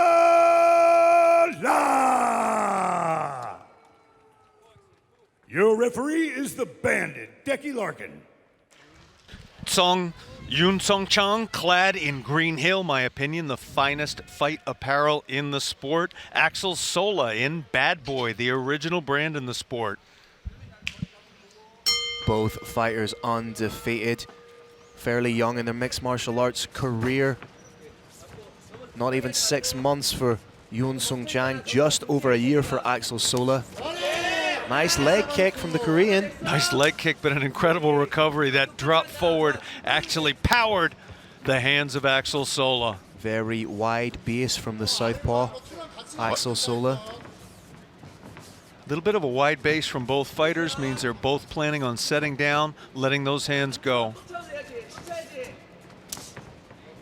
Nice work at distance from Axel Sola. Trying to find a home for that left hand, and again, the timing on that kick from Chang is unbelievable. Axel Sola not giving that kick away either. Very impressive timing on the part of the Korean. Sola trying to work his way in with the jab, en route to landing that big left hand. There it is. Chang completely eats it, taking on the characteristics of his head coach, the Korean Zombie, just eating the shot, moving forward. TKZ cage side with us. That's pretty cool. Axel Sola as calm as you like, just waiting for the opportune moment to unleash that piston of a left hand. Doing a good job of throwing feints, trying to create little openings for himself, trying to get, oh, beautiful head movement. That head movement refined at Boxing Squad in Nice, France. Sola in the southpaw stance, that means his right side is forward. It means both these fighters have to make some little adjustments. The jab is no longer going to be particularly effective. The single greatest thing you can do is, for either fighter, is get their foot on the outside of the opponent's foot. That gives you a straight line down the middle with your straight. Your straight becomes a jab. And I was going to say it's more advantageous for Axel Sola in the opening stanzas of a fight because southpaws are very rare in any combative sport. So it'll take your opponent just that little bit to get accustomed to the punches coming from strange, unorthodox angles. The entries into the takedowns, which we haven't seen so far, to be fair, come at unorthodox angles. Sola just threw a kick high. I'm expecting to see him, once he gets a better sense of his opponent's defense, to throw that kick to the liver. Nice shot from Sola again. That left hand is paying dividends for him. Cumulative effort changing levels well.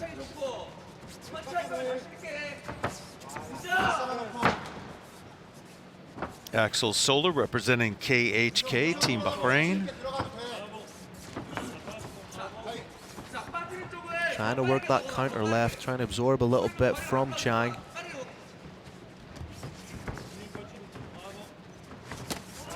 Oh, and these shots are landing clean, but Chang able to eat them.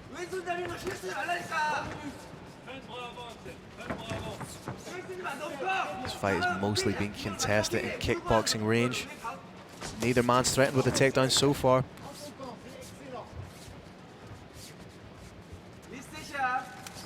Axel Sola has previously spent time out at All-Star Training Center training with some absolute beasts over there, just sharpening the tools.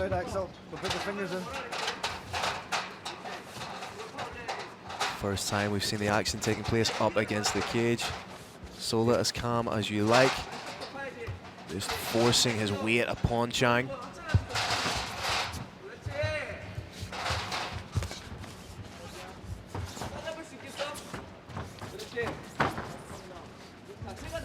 It's a very subtle battle going on here, but Axel Sola is winning it. He's putting his head where he wants it offensively, keeping his head where he needs it to be defensively, landing a couple little shots in there. Very, very smart to continue to strike like that in what's essentially a neutral position. Tried the spinning back elbow. You have to respect that from such a young fighter to be willing to allow himself to be that creative in only his third professional fight. 30 seconds to go in the first round here.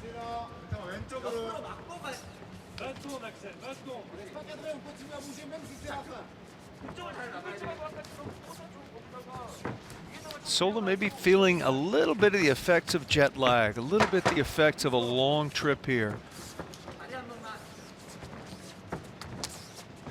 He's still able to get some decent offense off. It's just I get the feeling that both these fighters are predominantly counter strikers. So what happens a lot of the time is when you get two counter strikers facing off against each other, they're waiting for their opponent to pull the trigger. So there can be slight periods of what look like inactivity, where it's really both fighters trying to anticipate what their opponent's going to do. Yeah, Muay Thai, of course, one of the major backgrounds for striking in mixed martial arts. For complicated reasons, Muay Thai very, very much a counter-striking art. And you do see that in mixed martial arts, maybe a little bit more often than you would want to see to impress the judges, to make the judges' job easy for them. What you may see is an upturn in activity now. They've had that one round to settle into the fight, to kind of get a gauge of one another, to see how one another moves. Two fighters have taken the measure of each other. They've downloaded a bunch of important information as to how quick their opponent reacts, how well their opponent can distance manage, what way the hand goes when a kick goes up to the head. They're now given further advice from their corner. They've got a minute to rest, rinse that mouth out, and we are going to see improved fighters in this round. Both fighters looking fresh and ready to go. Touch of gloves, and we are right after it from the get-go.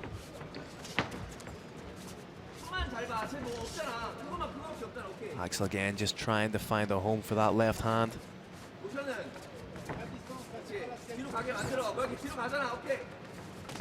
Jang trying to work his way inside with that jab. Both these fighters feinting heavy with their lead hand. Nice inside leg kick coming from southpaw from Sola. That's the thing, the inside leg kick is open to both fighters here. Southpaw versus orthodox. We said Axel Sola 19-5 as an amateur. Went about it the right way, amassed as much experience as you can in the amateur ranks before transitioning to pro. And the great thing about amateur fighting is, doesn't matter if you lose, it's a learning experience. Now all that experience is being put to use for money. As the great and powerful John Kavanagh often says, win or learn. Oh, nice shot from both men, landed simultaneously. I like that every time that either fighters, because anytime Sola fires off, you see Jang trying to fire back immediately. That's that counter-striking game that we talked about. Just almost disdainfully shrugged off by Sola. Trying to get in on the takedown. Has the hands connected. We could see a flare double here. Or maybe just try and pop those hips out. Use the cage to bounce off. Beautiful work from Sola. Establish the takedown. What can he do with it? Beautiful lace up with the legs, Kerry. Yeah, nice figure four. You can usually get it. You're pretty much guaranteed to get one shot to the face off before your opponent manages to escape from there. At least one shot to the face. A little bit of marking under the right eye of Jang. Very impressed by Sola's giraffe fighting, the use of his head to gain advantageous position, advantageous leverage. Those knees to the body from this position are a little bit dangerous. If the head drops, that knee inadvertently goes up and hits the head, there can be a disqualification.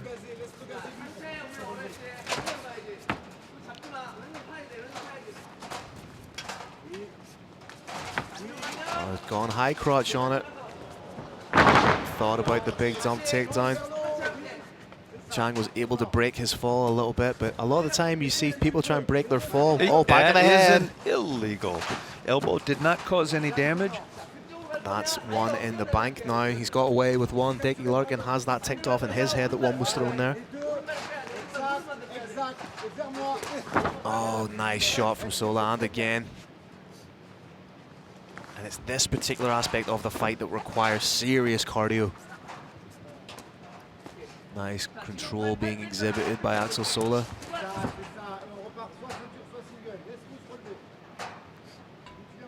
Jang trying to create the break, just trying to break that grip of Axel Sola. Good use of the whizzer to get back to the feet from Jang. And you forget that just how big a test this is for Jang. Good heavy sprawl, only 19 years old, 1-0 in your second professional fight in your first year as a pro. This is a huge test.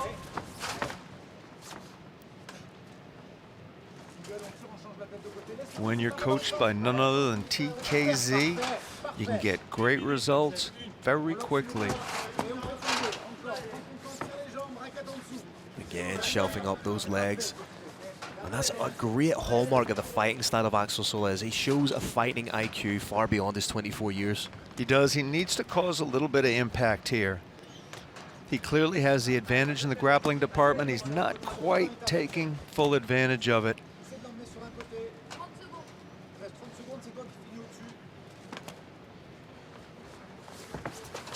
There we go. Boom, boom, boom. Incredibly durable is Axel Sola. Never been finished as a professional or as an amateur. Again, thinking about that high crotch takedown. Maybe trying to put an exclamation point on the round.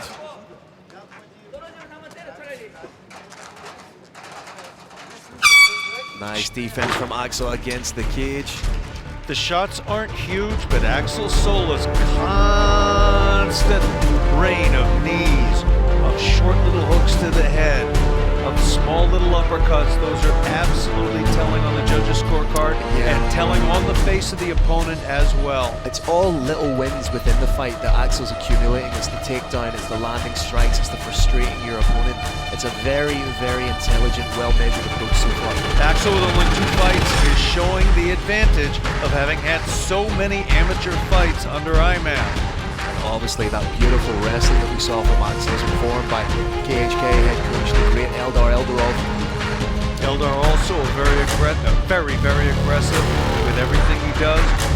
Case like that, you've got to take down, your opponent pops back up. If you don't throw any shots, it looks like you tried something and it didn't work. When you land those 3 little shots to the head, Brave Nation, we're very close to them. They're not that little shots.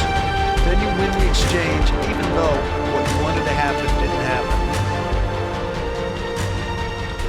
Referee Dickie Larkin clears the cage with the type of authority that only he can. Third and final round, still very much all to play for.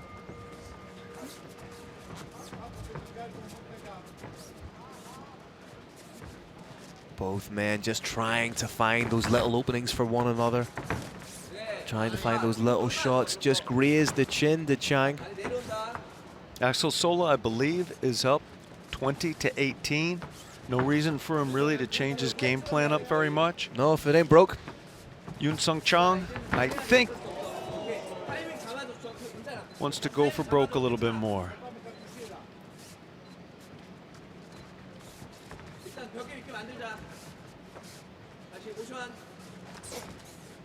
That reaching out, a little bit controversial.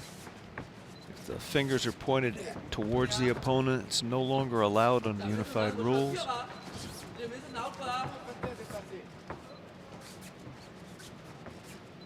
Again, Axel just trying to land his shots, get in and out of the pocket nice and quick. Always fail with that southpaw left hand. There's scope to land that huge big shot right down the middle. Both these fighters are coiled to explode with a huge punch. Literally, Brave Nation, if there is a split second of lapse of concentration, we could see a knockout. Nice head movement again from Sola, but Jang putting the pressure on a little bit more.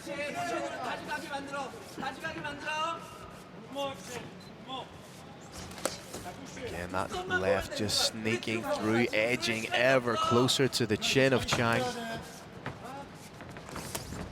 Trying to come over the top, lands in the gloves. Sola, I think, a little bit the quicker fighter, and very wisely throwing those shots straight down the middle for the most part. There you saw it. Beautiful shot with a left.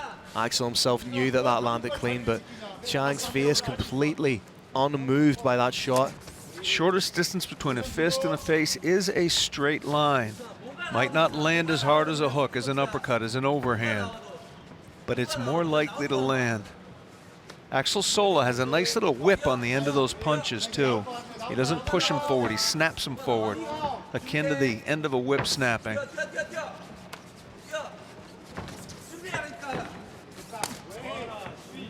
Trying to take out that lead leg. Axel Sola diversifying now with the leg kicks, not just the hands. I was very impressed about a minute ago when Sola had he had about 6 punches thrown at him, and he managed to very adroitly avoid each of them with his head movement. You saw a little bit of the head movement right here. I think it's giving him a huge amount of confidence in this fight. Defending the takedown now is Axel Sola. Jang trying to get in on that single leg. Oh, beautiful takedown defense from Sola. Now he switches the position, pressing Jang up against the cage. Pretty soon we'll see a little... Oh, and then the trip takedown, and this has really been the story of the fight. Here comes a shelf, and then there comes a punch in the face. With 90 seconds left in the round, Sola doesn't need to take any unnecessary chances. Solidify the position, land your strikes, force your opponent into a mistake. Jang needs to be wary of giving up the back, but great work to isolate the arm. Jang was trying to use that as a post. Sola takes it right away from him. Momentarily looked like he was going to try and work for the Dagestani handcuff. Beautiful use by Sola of his head this entire fight. In mixed martial arts, at this range, the head can become a third hand. You can use that head to push your opponent off balance, to stop your opponent from rising, to keep your opponent's head and shoulders off the hips, where they no longer have the leverage for the body to work effectively.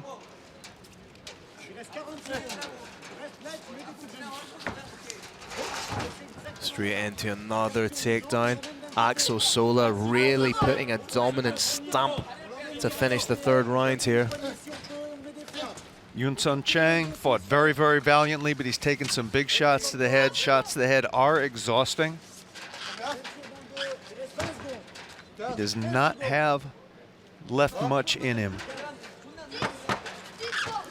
10 seconds to go in what has been a very dominant round for Axel Sola.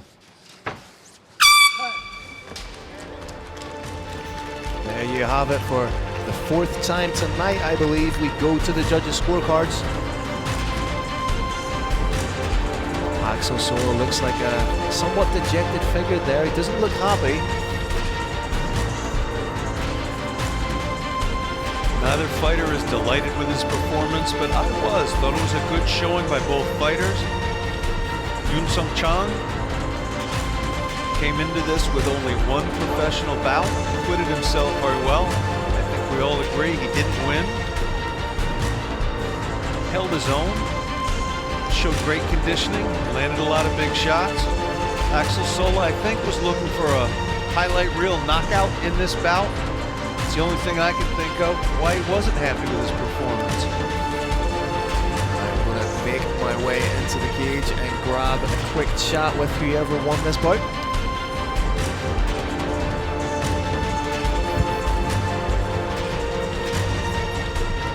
That little replay was courtesy of Monster Zim. We've now got the overhead camera taking us inside the Brave Combat Federation cage. There's a tradition in mixed martial, you see TKZ in the cage. There's a tradition in mixed martial arts where both fighters go and talk, not to their own corner, but they go extend thanks and congratulations to their opponent's corner. That's what we're seeing here. It's one of the many great little traditions in mixed martial arts. Coach is also touching fists with Decky Larkin, acknowledging another perfectly regulated bout. Once again, Carlos Kramer, Roaring Lion, is over to my right. He's standing up, heading towards Brave Combat Federation cage entrance. He has with him a card on which I believe the following score is written: 30-27 times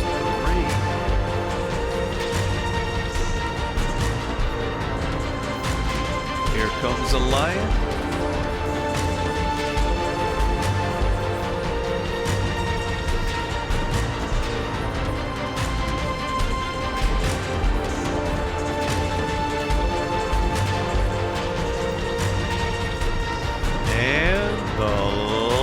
Is ready to roar. All right, ladies and gentlemen, another great battle inside the Brave CF58 Monster Zim cage. After 3 rounds, we go to the judges' scorecards. All 3 judges score the bout 30-29 for unanimous decision victory. Out of the red corner, Sola!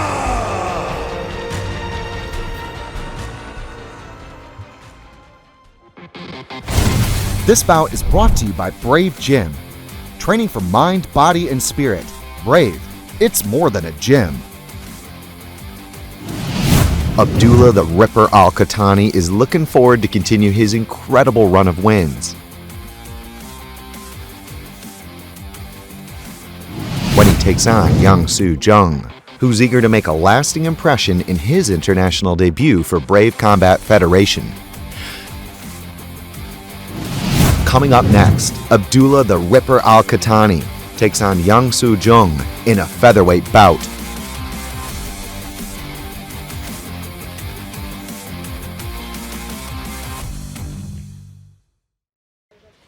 Here we go, Brave Nation. This next battle is 3 5-minute rounds in the featherweight division. Introducing your first warrior. Fighting out of the blue corner. This man's a mixed martial artist with a professional record of 3 wins, no losses, and 1 draw. He stands 178 centimeters tall and weighs a ready 66.05 kilograms. Representing Cube MMA and fighting out of Seoul, Korea, please welcome Young Soo, the Hitman Jang.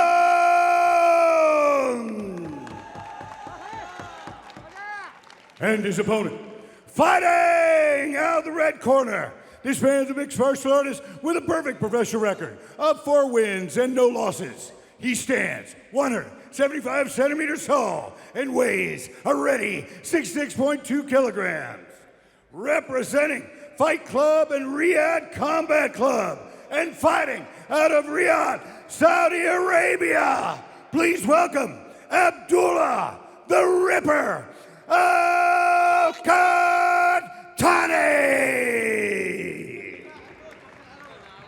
Your referee is a bandit, Decky Larkin. Decky Larkin once again draws the assignment here, brings both fighters into the middle, makes them aware of their responsibilities to themselves and one another. 24-year-old Ripper versus the 19-year-old Hitman. We are ready to go. You can see that Muay Thai background straight away from the stance of Abdullah Al-Katani. Just predatory, following his opponent, hands very high. That circling footwork that we're seeing from Hitman absolutely is not characteristic of Muay Thai. leaving as it does the legs open to a low kick. Just as you say, that beautiful low kick and uppercut to hook combination from Al-Katani. When you're a tremendous fighter, what follows that right low kick? A left hook to the temple. It's what we saw right in front of us. Absolutely superb! Huge spinning back fist. Abdullah Al-Katani just absolutely throwing everything at Young Soo Chung here. Young Soo Chung doing the right thing, initiating the clinch, trying to weather the storm, trying to get his faculties about him again. Abdullah Al-Katani offering a little seminar in mixed martial arts striking. Showed beautiful Muay Thai. Then that spinning hammer fist. We're back to the Muay Thai. I expect to see a little bit of boxing before we're done. Nice little pot shot from Al-Katani in the clinch.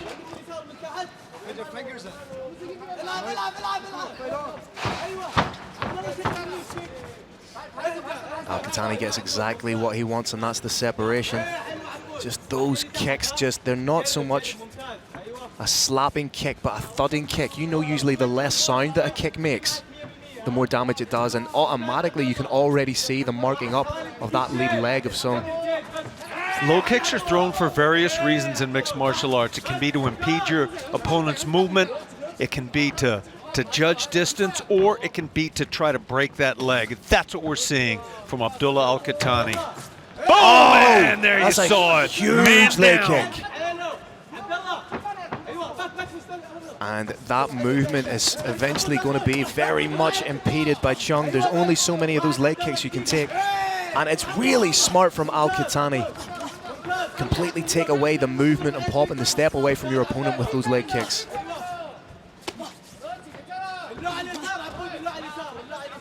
And should this fight get to the second round and Chung has a moment to rest and even sit down, that's when he'll feel the real damage done by those leg kicks, Carrick.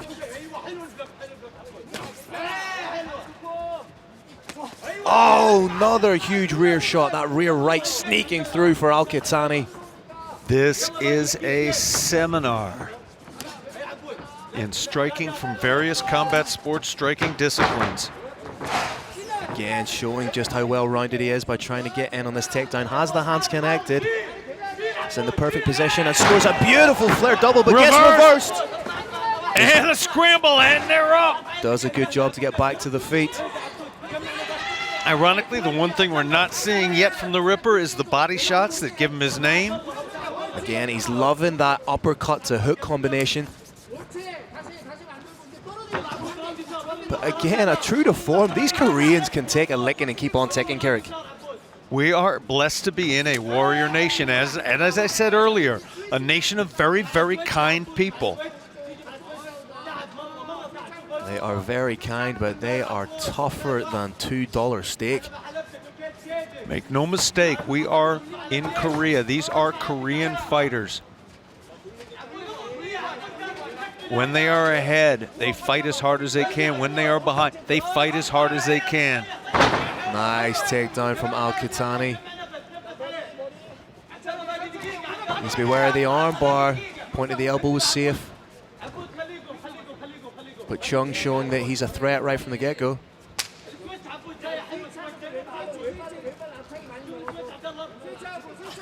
If you notice, when Chung is throwing that jab, he dips his head ever so slightly, and that's where Al-Katani's trying to get that read for the uppercut. There's a rip to the body.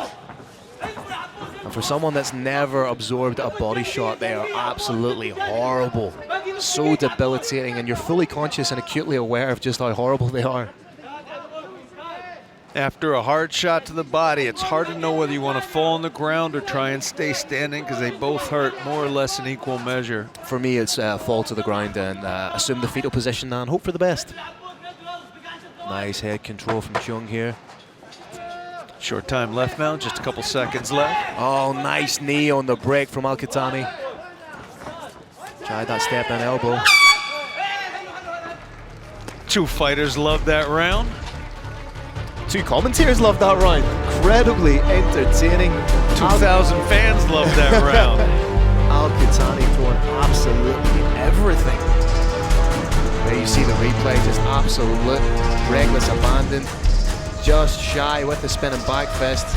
Little different approach we can see in the corner. In one case, you've got the fighter legs elevated, getting massaged, sitting in a chair. On the other side, a la George Foreman, you're seeing Abdullah the Ripper just standing there, eye to eye with his coach, receiving some sage advice. As that's going on, we're getting a terrific look at some of the action in that round.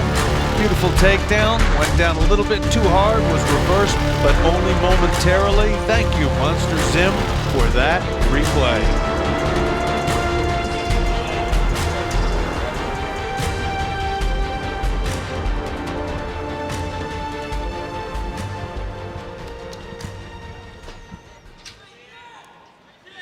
Second round of what's been a really entertaining bout so far. Let's see, can they maintain this type of a pace? I know what's going to happen in the second round, Phil. More of the same. Strikes. And look how chewed up that lead leg is of Jong. Still seems to be moving well on it though.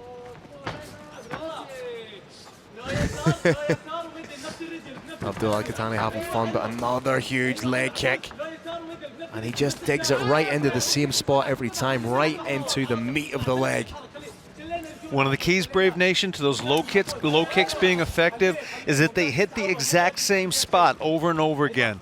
The size of a coin. All the shin has to land in that same spot over and over. Oh, beautiful short elbow from Abdullah. Again, steps in with that, just crashes, scores the takedown. Such a well-rounded performance being exhibited so far from Abdullah Al-Katani. Going to be interesting to see if Abdullah Al-Katani is content to allow his opponent to stand. No. This is a man fully skilled in all aspects of striking. He's got a little leg right in. Tight waist. Landing very hard shots to the head.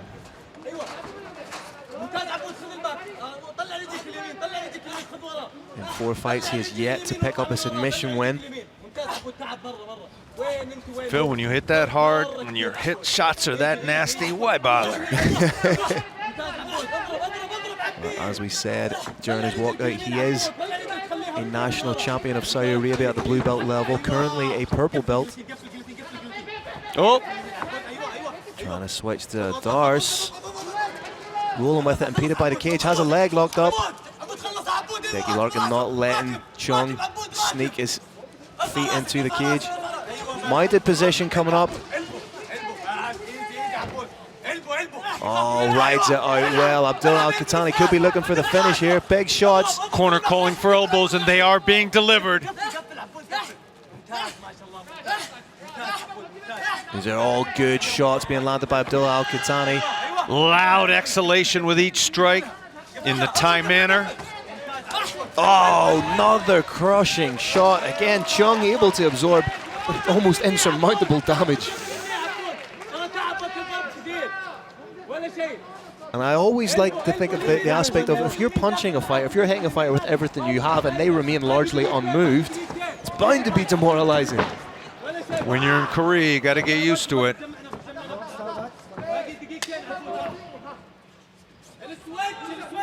Two minutes left to go in the second round here.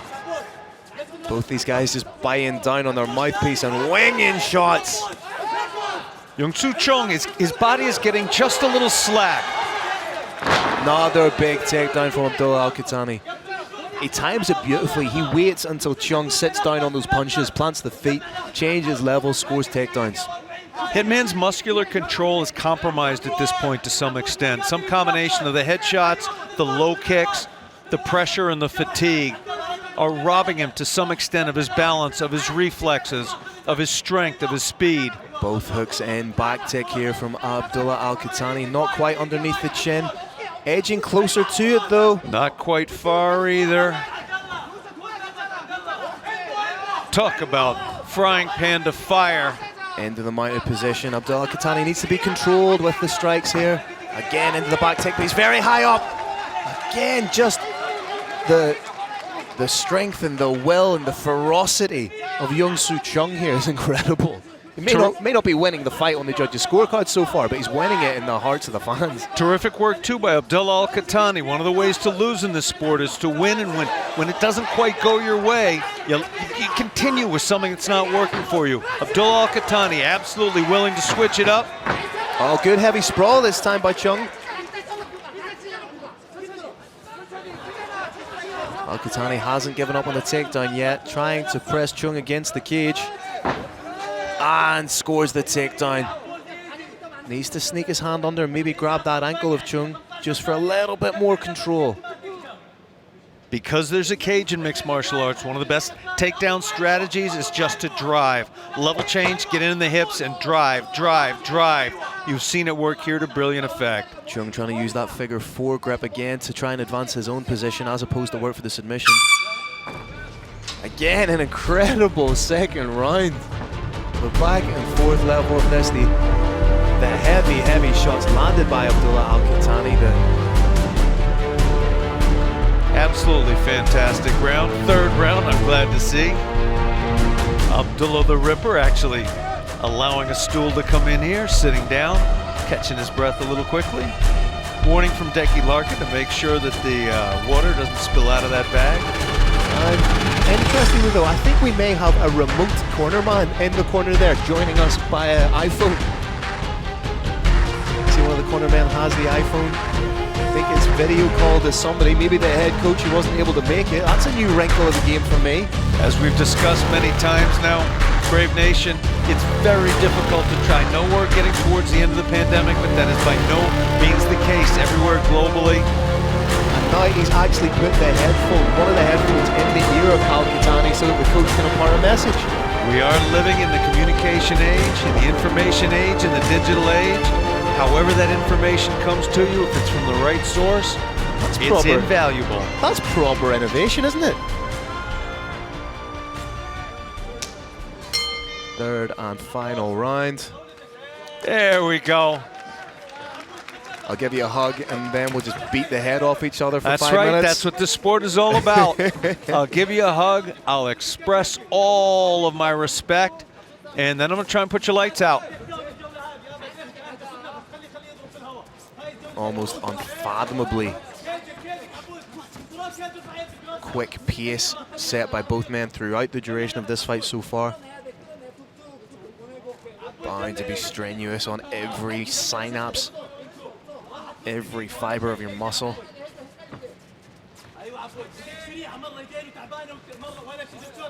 Young-Soo Chung's ability to take all those cumulative low kicks is very, very impressive to me. Yeah, it's almost as if his movement and his stance haven't been impeded at all, but he's bound to be feeling it. Now it's Jong trying to summon a late rally, pressing Al-Katani against the cage.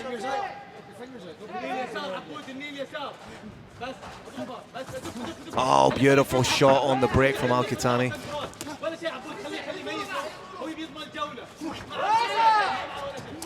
Oh, that step-in Tamala style elbow. And if anything, that just seems to energize Jong.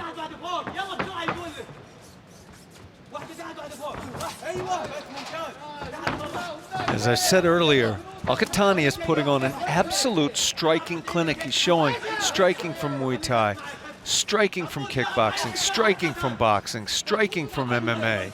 I'm sitting here wondering where he's going to try and land next. Whereas Young-Soo Chung is putting on an absolute clinic on your ability to take a shot.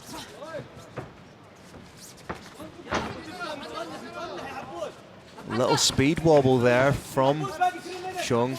Perhaps the movement is starting to, the body's giving up before the mind's giving up. Takedown scored by Chung.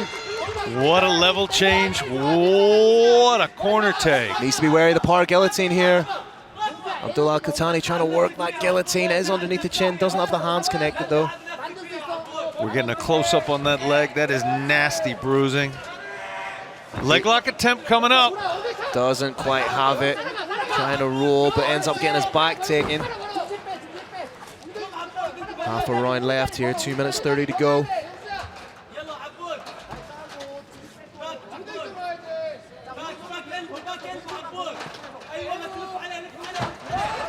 Oh, beautiful transitionary work. Abdullah Al-Katani now trying to change that momentum into a takedown of his own. Heavy hips by Jong. Trying to lock up a submission here, trying to switch. Trying to roll to the doors. Al-Katani is not in danger yet. As long as he can keep his back facing towards the mat, he is not going to get put out. Oh, it's just slipping by the bicep. The grip is just Down, leaving he's okay Jong. too.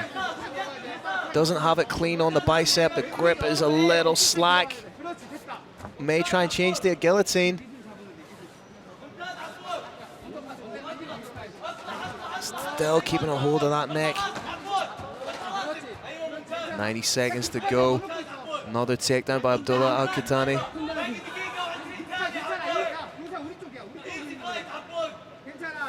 Abdullah Al-Katani has his fingers together below the hips. He's likely to try and suck those legs back a little bit so he can rise up above.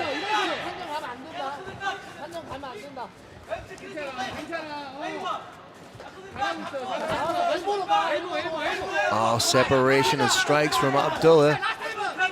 For the next minute, I expect to see him throw everything he has at Jong to try and put him away. Both these guys starting to look a little bit fatigued. Beautiful shot to the body from Abdullah. 40 seconds left, Brave Nation. I think so far, Carrick, we are looking at fight of the night. Both these guys throwing heavy, both these guys landing shots. Abdullah scoring big takedowns. And that may have been everything he needed to do right now. Stay in this position and he's en route to perhaps a 30-27. Good posture and awareness from Abdullah. Just cuts right through into side control. Elbow after elbow, careering off the head now of Jong.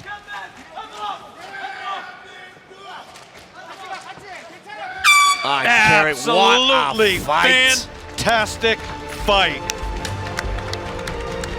Both guys giving absolutely everything. The shots landed, the shots absorbed. Abdullah Al-Katani showing just how well-rounded and just how highly evolved he is as a mixed martial artist now. Huge respect to the Korean Young-Soo Chung. You cannot have a great fight like that without two great fighters.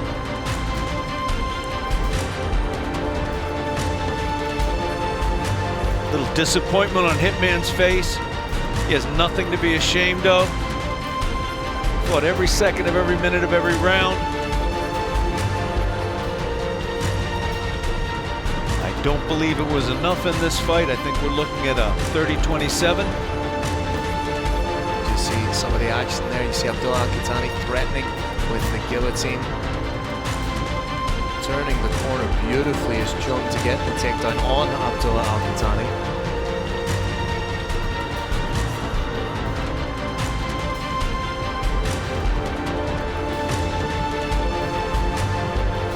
You see the submission attempt.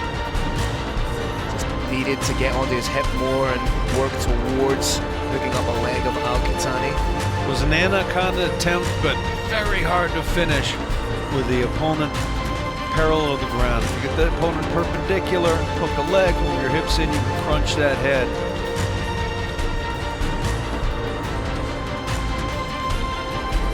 Carlos Kramer has composed himself.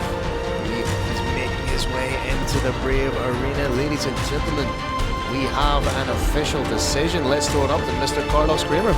An official decision in this, the last fight on the Brave Combat Federation 58 prelims. All right, ladies and gentlemen, another epic battle inside the Brave CF 58 Monsters in Cage. After 3 rounds, we go to the judges' scorecard. All 3 judges scored about 30-27 for unanimous decision victory. Out of the red corner from KHK, Team Bahrain, Abdullah the Ripper Al-Katani.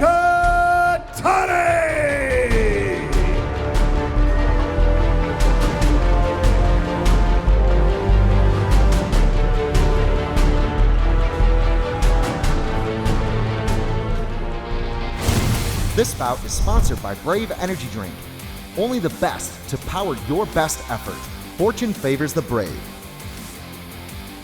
Fighting out of SBG Ireland, Italian standout Walter the Snatch Kogliandro is looking to make a splash in his Brave CF debut,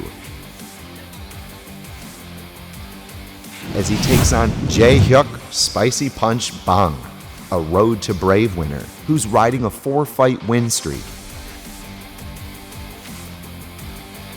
Coming up next, Walter the Snatch Kogliandro takes on Jae-hyuk Spicy Punch Bang in a catchweight bout of 67 kilograms.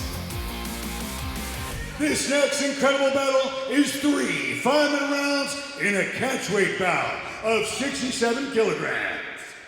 Introducing your first warrior.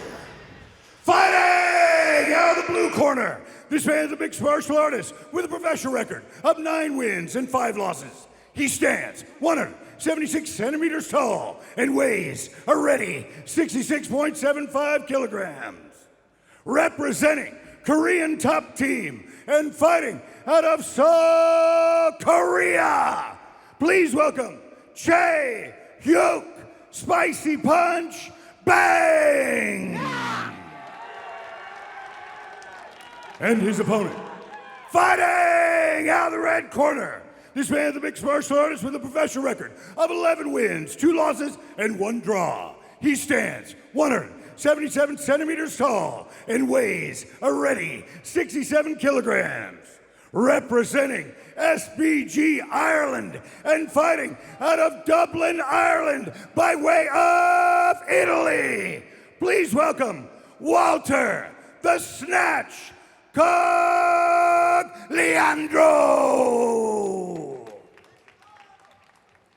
Your referee is Ho Chul Shin. Part of this event, part of this great event, Brave Combat Federation 58 is Korea versus the world. So far we've seen Korea versus Indonesia versus Singapore versus France versus Saudi Arabia, and now Korea versus Italy. Spicy Punch opening up straight away, but Walter Kogliandro, you can see, happy to work the boxing a little bit. I think if anyone's going to take it to the ground, it's going to be Walter.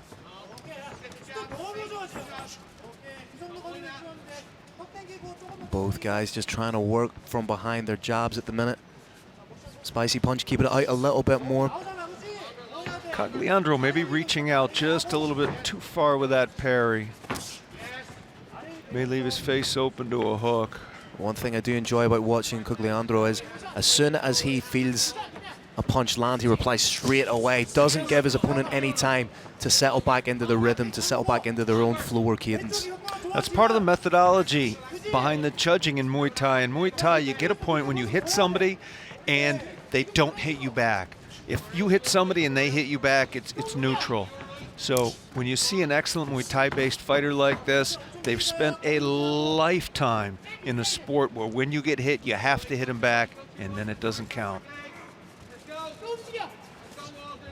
Walter began his career going a perfect 8-0, took a few losses and realized that he needed to change something up, and you have to respect that commitment to your sport, to the craft, by making such a change, moving to an entirely different country.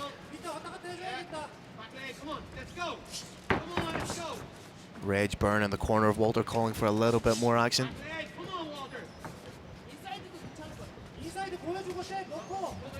Spicy Punch not quite living up to his name yet.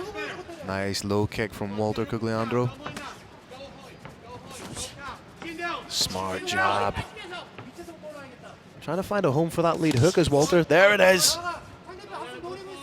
Just bringing that around the gloves, around the guard of Spicy Punch.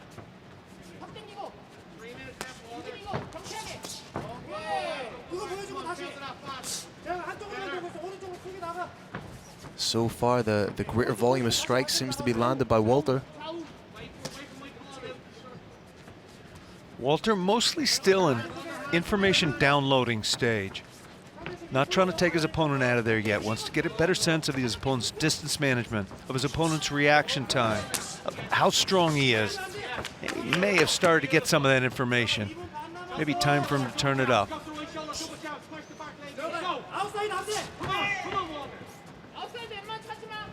As we have seen, so if anything that we've learned tonight about Korean fighters is that they are tough as nails.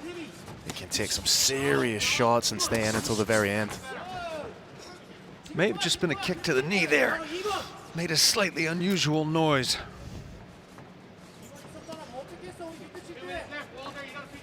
Walter seems to have a little bit of a reach advantage. He's trying to keep bang at the end of his punches.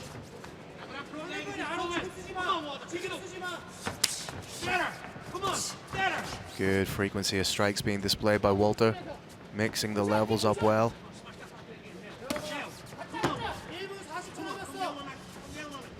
As you say, Kieran, he needs to be careful of pulling off and biting on that feint from the jab, exposing the chin. That, I think, what you saw right there was an attempt to take advantage of it.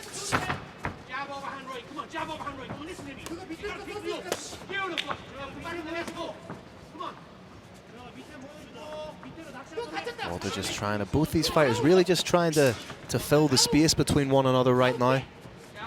Walter Kogliandro's great coach is calling very fervently for him to put together combinations now, not just a single shot.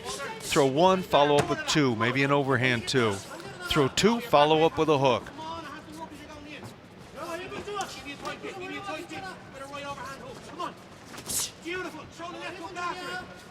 Less than a minute to go. Spicy punch charging forward, but Kogliandro's corner knows what he wants to see. He wants to see, and he's calling very clearly for it, he wants to see a combination, not a single shot.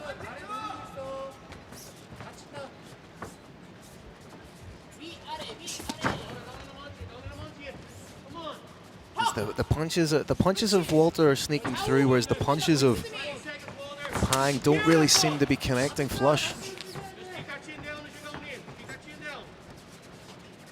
Very tentative round from both men so far, Carrick. Nice low leg kick from Walter. That low leg kick might just be enough to steal a round. I am entirely unofficial, but I did have that round 10-9 for Walter Kogliandro. That said, he is not showing us what he can do. Oh yeah, there's definitely more in the tank here. Walter definitely has more to show, as does Chai Hook Bang. I definitely think both these fighters are very, very respectful of one another's punching power and ability. Interestingly, Phil, both of these fighters' corners are telling them the exact same thing. No more single shots. Up the frequency combinations. Up the frequency of the combinations. Set them up and moving around a little bit, and then pop, come in with combinations. These are both excellent fighters. I do believe they are both going to listen to their corner. I do believe the next round's going to be better still. They seem to have settled into a rhythm of, I'll throw 3 punches, you'll move 3 steps back. Then I'll throw 3 punches, you'll move 3 steps back. If you were to even throw a 4 or 5 punch combination, keep it going when your opponent's used to stopping, you might catch them prone on the chin.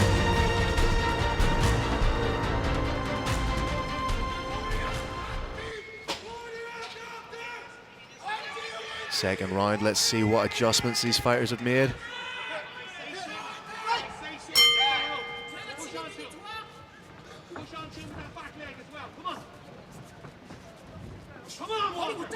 Kogliandro taking the center of the cage.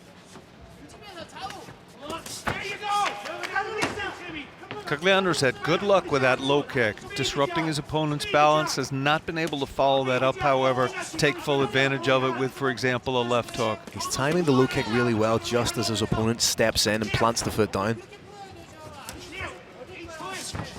There we go. Caught There's with a the shot. combination. That's what the coach has been looking for, and the fighter is now delivering. Push that jab onto Walter and work.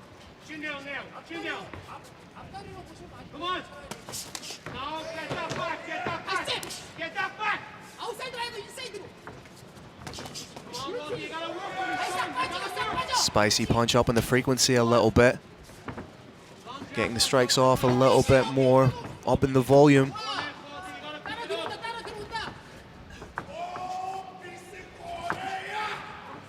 Walter needs to take the fight to his opponent a little bit more. Oh, he landed a nice shot there. Again, it comes down to that That ethos of being proactive as opposed to being reactive, taking the fight to your opponent, putting your hands in their face, forcing them into retreat.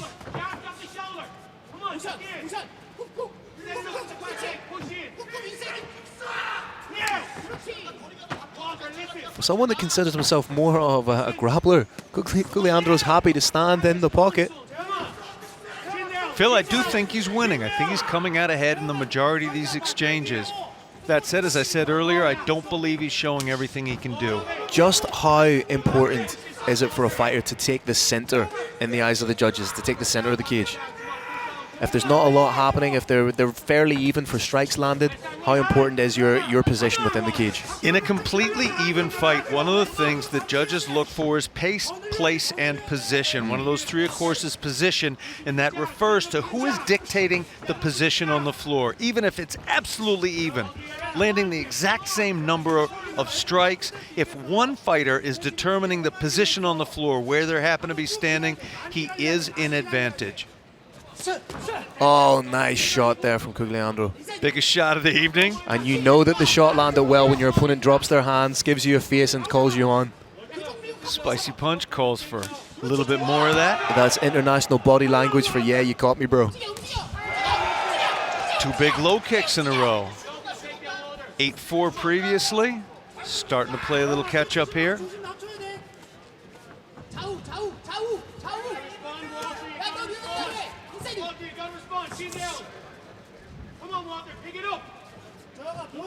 Redburn in the corner of Walter, calling for a little bit more action, a little bit more output.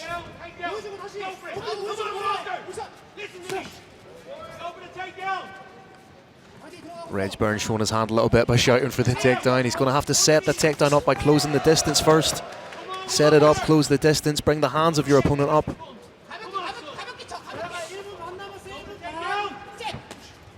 First round went to the snatch, second round maybe going to spicy punch. Coach very wisely calling for that takedown. Yep. Takedown could be the difference. In a very close match like that, one clean takedown very often decides it.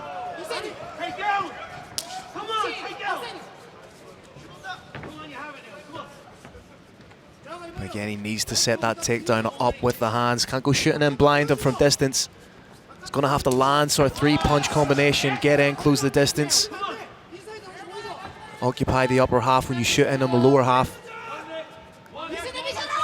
1 minute to go. Like you say, a takedown and doing something with it could be absolutely decisive in the flow of this fight.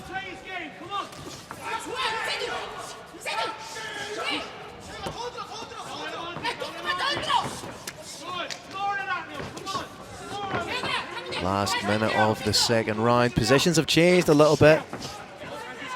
Bang taking the center. Walter seems just a little bit more tentative in the second round, a little bit more gun shy. Whizzer used beautifully, denies the takedown, but this is exactly where Walter needs to turn up the pressure.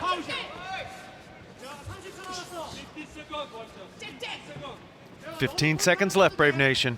This round is so close. One big move, takedown, big shot, kick to the body, one big move could take this round.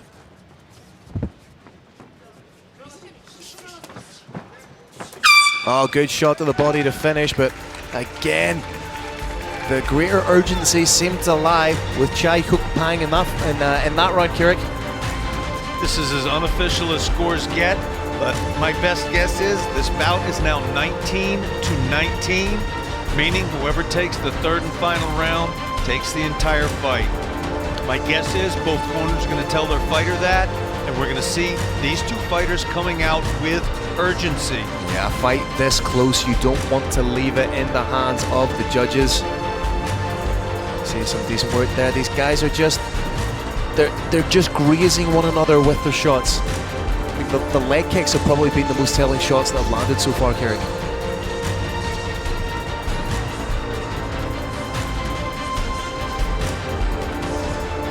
Chayuk Pong's corner telling them they want more power.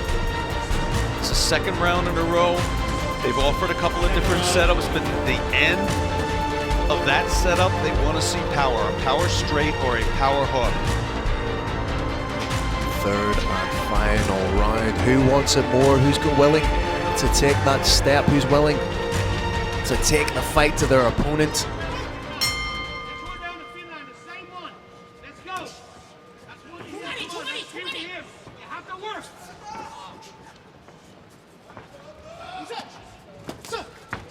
Ooh, nice low kick. And a second low kick.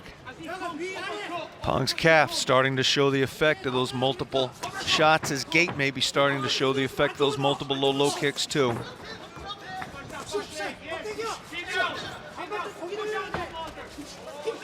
As predicted, Phil. These are terrific fighters. They've listened to their corner and they are striking with urgency. Pang trying to land big shots on the snatch.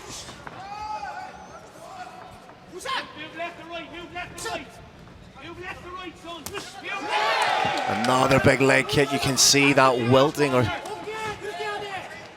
can see that marking up on the leg of Kogliandro.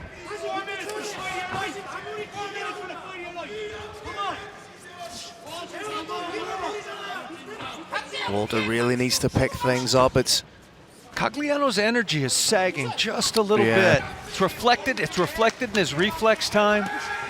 It's reflected in his footwork. There we go. He's just got to commit to that straight a little bit more.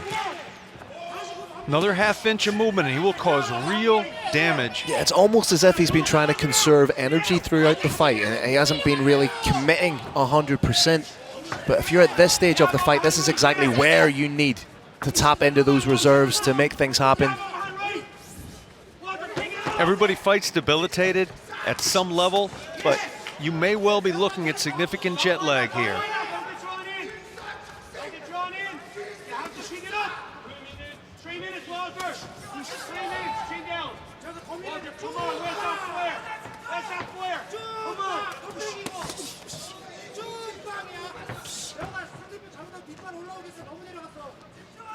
Chai-Ho Pang just looks like the fresher fighter right now. He's a little bit lighter on the feet. He's getting in and out just that little bit more.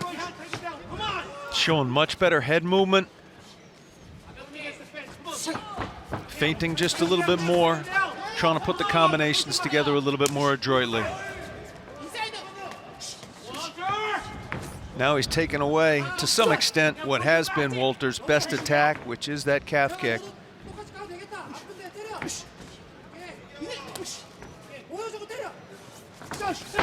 A little bit of a slip there just from Walter. It was a slip, but moments like that play to the crowd.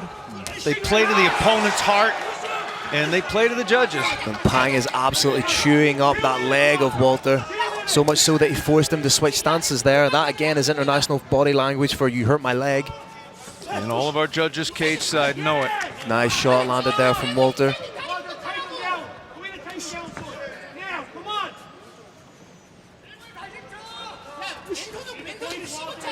Fantastic. Taekwondo, yep, Chuggy. Oh, beautiful duck under. He could also take the back from this position. It was fantastic timing. Not able to complete it yet.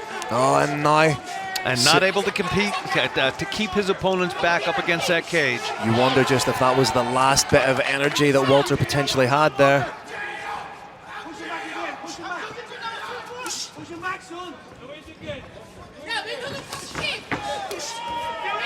Solid kick by both fighters.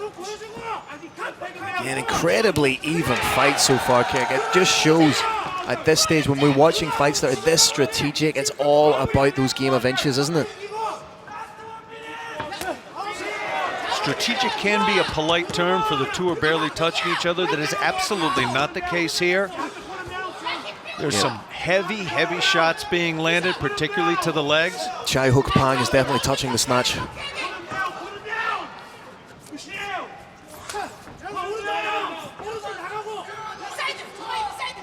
Walter, the snatch. Kogliandro really needs to put the pressure on, just bite down on the gum shield, go full Max Holloway. Closing stances of the fight, he needs to leave some sort of an impression in the mind of the judges. Very well defended by Pang. Close bout like this, a single big takedown, maybe with a slam, couple of shots, that can do it.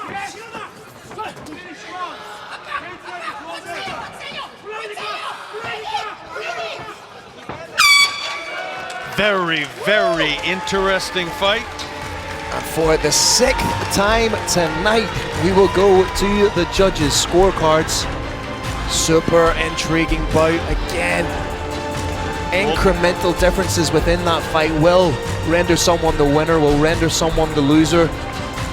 Very, very strategic here. Well, to the snatch, Kogliandro immediately threw his hands overhead. It's actually a very smart thing to do. It shows the judges that you're absolutely confident what you did, cast you in a good light. Pong did the same thing, but it took him a little while later to do it.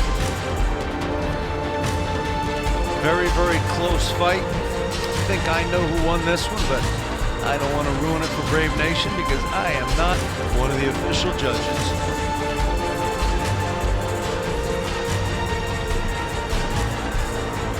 Scores just being tabulated. Both gentlemen believe they've done enough to win. I can make a good argument for both these gentlemen winning too. There you see some of the action. And again, the most significant strikes landed throughout the course of the fight were those leg kicks. And we know that a decision has been rendered as Carlos Creamer is on his feet. Prowling like the roaring lion, he is making his way inside the cage. A lot of psychological pressure on these fighters right now, waiting for the official score to be called, but nothing like the pressure of another human being who's trained at doing it, standing across the cage from you and trying to knock you out. Thank you, Monster Zim, for that replay, and thank you for Carlos Creamer for making it official. All right, Brave Nation, another incredible, epic battle inside the Brave CF. 58 monsters in cage. After 3 rounds, we go to the judges' scorecards. First judge scores about 30-27. Your next judge scores about 30-27. And your last judge scores about 29-28 for unanimous decision victory.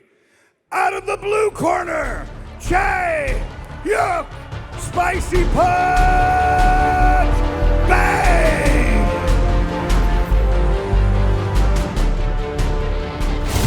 This bout is presented by Brave Nutrition.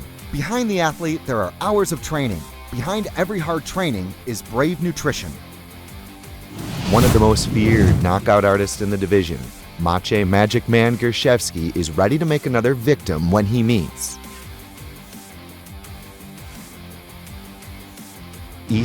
Terminator Isakov, a specialist grappler ready to return to the winning column for Brave Combat Federation.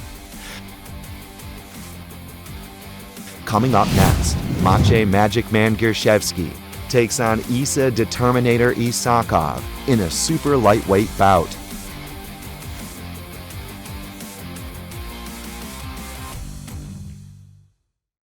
All right, Brave Nation, get ready for another classic battle inside the Brave CF 58 cage. 3 5-minute rounds in the super lightweight division. Introducing your first warrior. Fighting out of the blue corner, this man's a mixed martial artist with a professional record of 6 wins and 2 losses. He stands 175 centimeters tall and weighs a ready 74.9 kilograms. Representing Sola team and Bulgarian top team and fighting out of Belgium, please welcome Isa, the Determinator, Isakov! Introducing his opponent. Fighting out of the red corner, this man's a mixed martial artist with a professional record of 8 wins and 6 losses. He stands 182 centimeters tall and weighs a ready 70.5 kilograms. Representing IFS Belfast and fighting out of Northern Ireland by way of Poland. Give it up for Magic Man Gersi!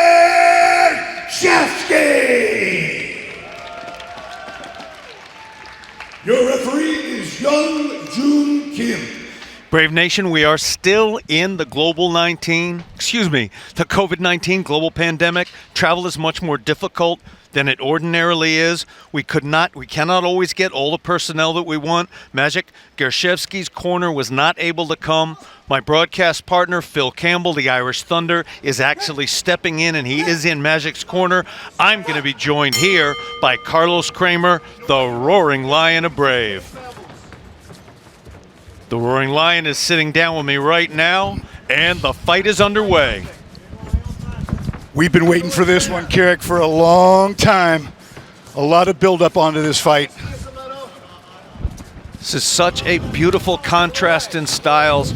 You got somebody who can knock you out with one punch versus somebody who is very hard to knock out, as we saw in that bout with Jamil Chan. Jamil trying to land those huge shots. They were avoided for 15 full minutes. Carrick, this has the potential to be the fight of the night. These two styles are matching up beautifully inside the cage. Both men are on a roll, coming into the prime of their career. Tell us about how important a victory is at this stage of their career. This is huge, particularly in Magic's case. He's not getting any younger.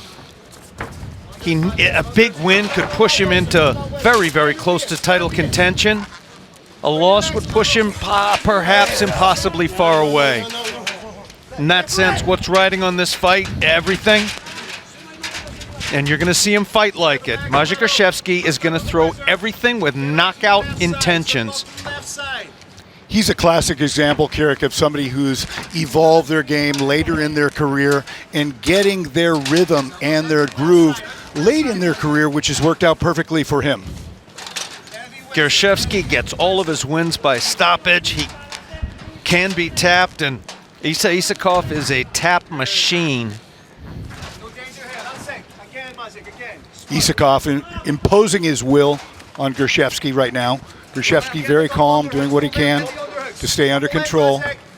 This Brave CF 58 Monster Zim night has been incredible, ladies and gentlemen of Brave Nation.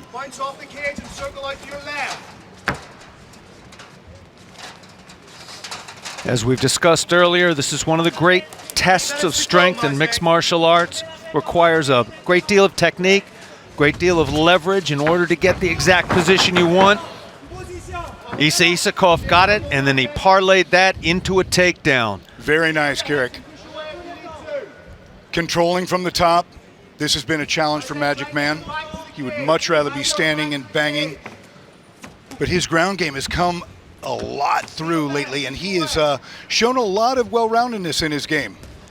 His ground game is improving enormously, more so by my reckoning from the top than from the bottom. Very, very hard in mixed martial arts to develop a great offensive guard game. Gersiewski likely going to try and hold on, work defensively here. At some point, put those feet into the hips, kick off, try and get back up to standing. Isakov is well aware of that, keeping those hips tight to his opponent. Very effective use of the head. If Isakov can keep his head above his opponent's head, it becomes very, very hard to get off that floor. And what Isakov's doing right now is stealing the round if he can keep this up. He is. He's landing not a huge number of shots, but enough to keep it on the ground. Strategically, he's probably, and you're seeing it right there, he's going to go body and then head. The headshots cause by far more damage, but if you throw those, which many fighters do, they go straight for the head, it's relatively easy to thwart. You go to the body first, get the elbows down a little bit, and then the head is right there. You can see Magic Man's ribs very red from the shots he's been taking. Isakov with a great game plan so far, Carrick.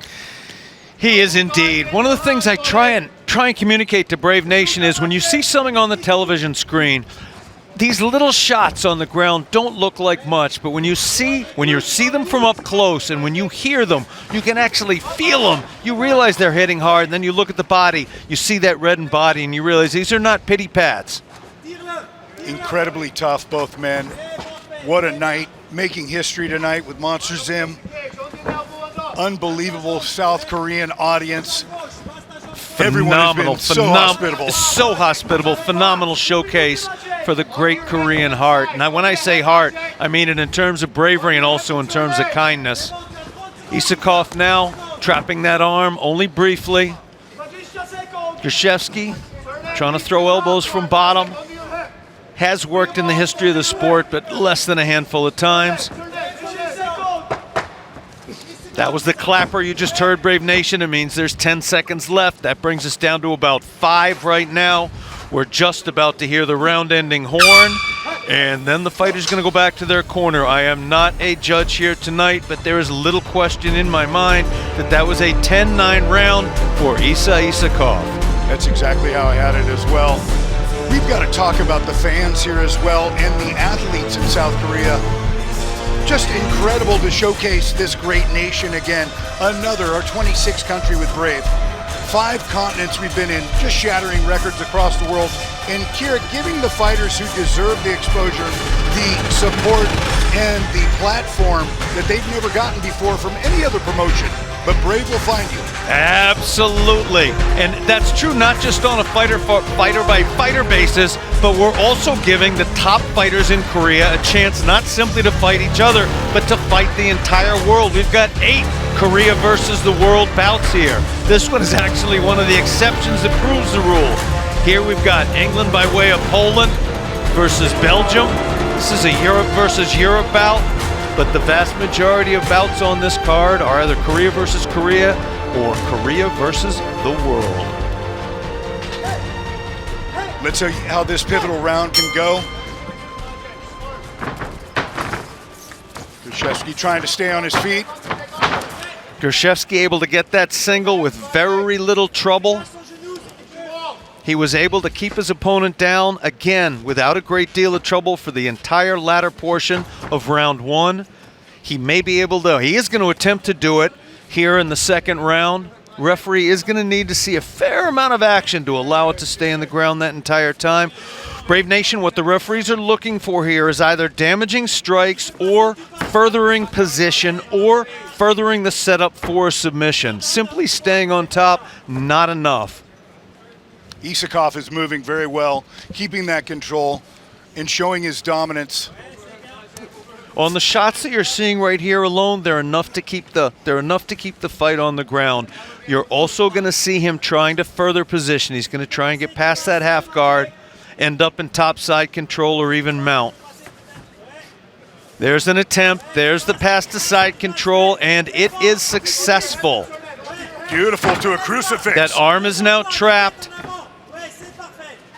The far arm is in danger of being trapped, and here come the elbows. There is very little defense to these elbows from this position.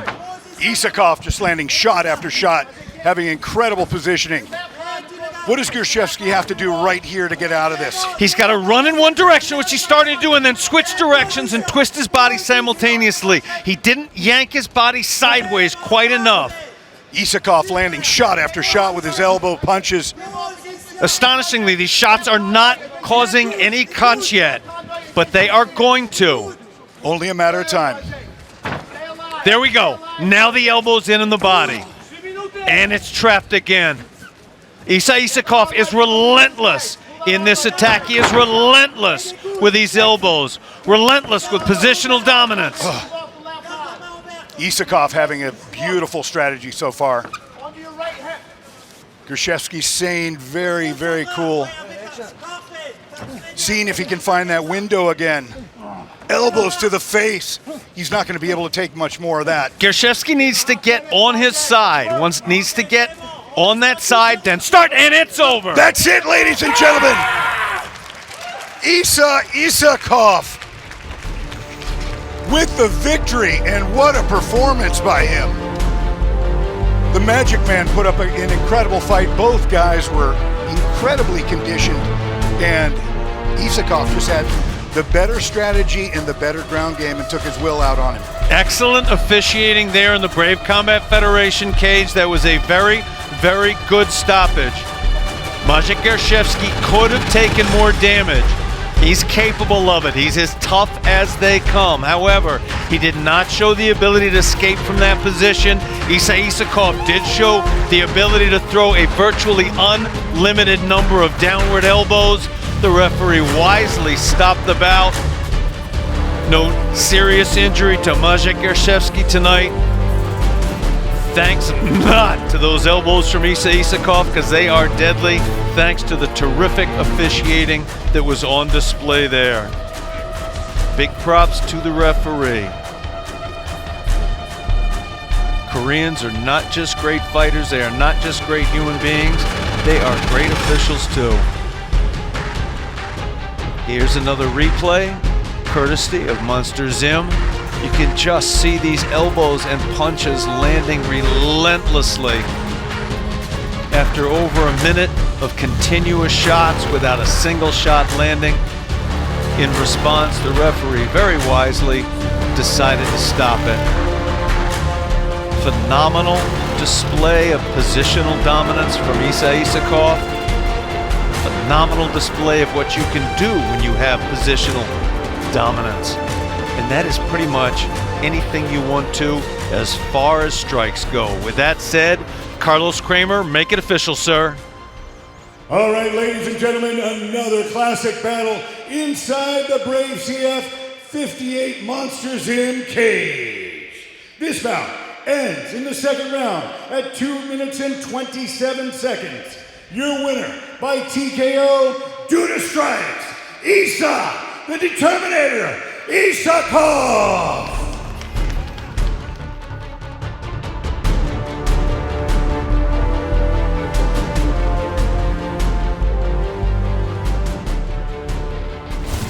This bout is presented by Brave Nutrition.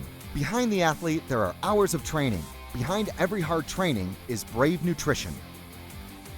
One of the most feared knockout artists in the division, Maciej Magic Man Gersi, is ready to make another victim when he meets Isa Terminator Isakov, a specialist grappler ready to return to the winning column for Brave Combat Federation. Coming up next, Maciej Magic Man Gersi takes on Isa Determinator Isakov in a super lightweight bout.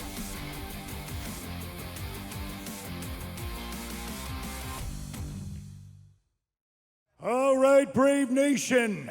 This next battle is 3 5-minute rounds in the lightweight division. Introducing your first warrior.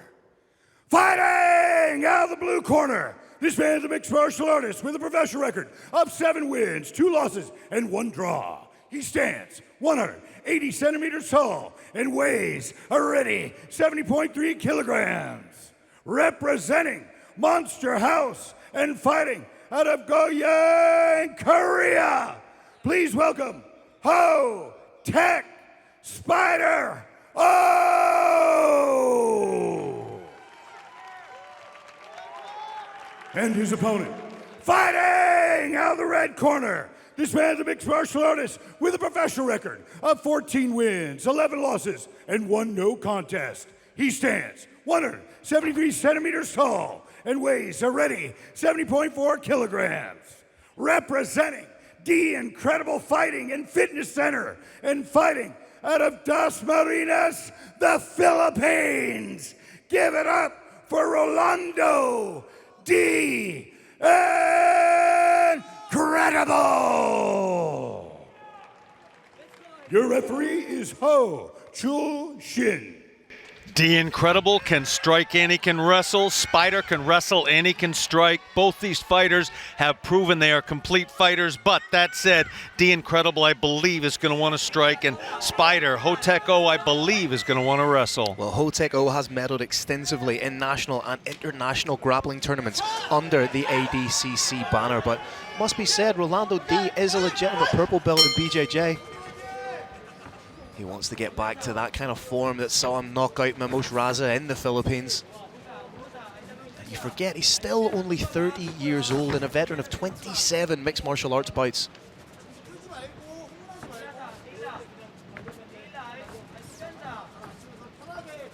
Has evolved into a much more patient fighter, has Rolando D. There's oftentimes I like to see him get that little bit of fire back, that fire in his belly, that concussive power. Big front kick absorbed. Front kick absorbed, but combination of a shot and perhaps a little bit of a slip. D Incredible gave as good as he got. Nice stiff jab twice from Ho-Tech-O. Ho-Tech-O has a huge reach advantage here. Oh, huge shot from Rolando. Then you see the recuperative powers of Ho-Tech-O, able to bounce right back up. Lands a shot, Rolando himself. These guys picking up the pace on one another. Head kick from the taller Ho-Tech-O. Ho-Tech-O looks like the visibly bigger fighter. Rolando has, of course, competed at featherweight for a large portion of his career. Beautiful combination that Rolando D put together there. He went for the body, went for the leg, then boom, went up to the head.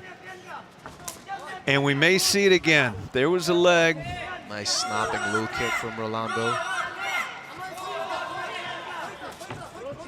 Working the body well, but that hook is always a dangerous factor. That leaping lead hook from Rolando D is always a factor. There it is, parlayed into a straight. He's finding a home for that hook. That lead left hook is landing. He's hurt the leg a little bit as well, I think.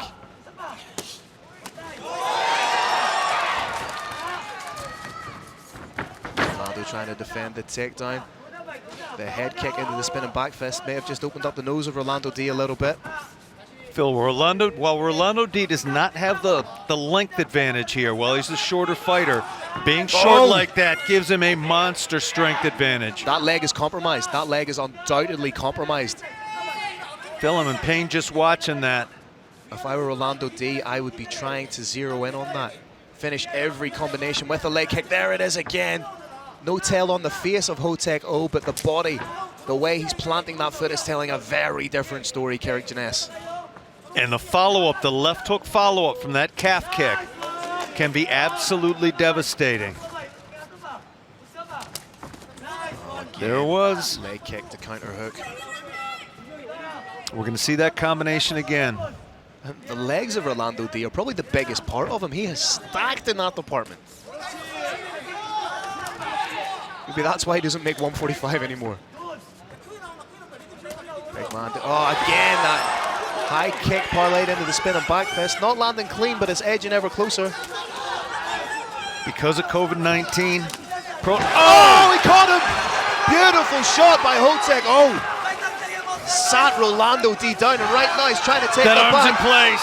Oh, that looks underneath the chin. This It could be is. it. It's the top, ladies and gentlemen. Ho-Tech-O with the biggest win of his professional career landed the huge shot to put Rolando D down. Sinks in the rear naked choke, ladies and gentlemen. Welcome to the international stage. Welcome to Brave CF. Welcome Ho-Tech-O. Huge win for Spider. Monster smile written all over his face. A disappointed Rolando D sitting down, offered his congratulations. Suffered no lasting injury from that shot. But losing like that in a fight where he was very clearly ahead is among the most disappointing moments in this sport. We're getting a replay right now, courtesy of. There it is. There was the first collapse, and it went the other way. That's an absolutely huge win for Ho-Tech-O. Undoubtedly the biggest of his career. To finish a veteran like Rolando D, incredible. And coming from behind to do it is, as you said, it's an incredible thing to have performed.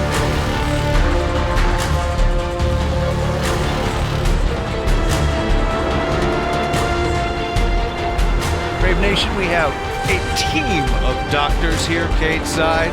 Not just one doctor, not just two. It's all sorts of medical professionals. Rolando D is okay. He's taking a little rest. And Carlos Kramer's going to make it official. All right, Brave Nation, another incredible bout inside the Brave CF 58 Monsters in Cage. This comes to an end at 3 minutes and 25 seconds of the very first round. Your winner by rear naked choke, Tech Spider.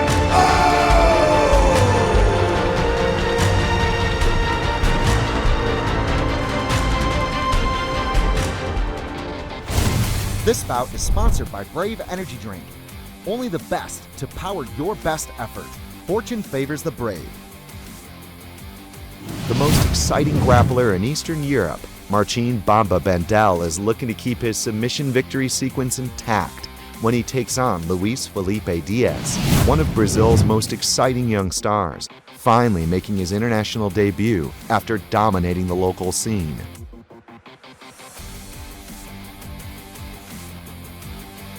Coming up next, Marcin Bamba Bandel takes on Luis Felipe Diaz in a super welterweight bout.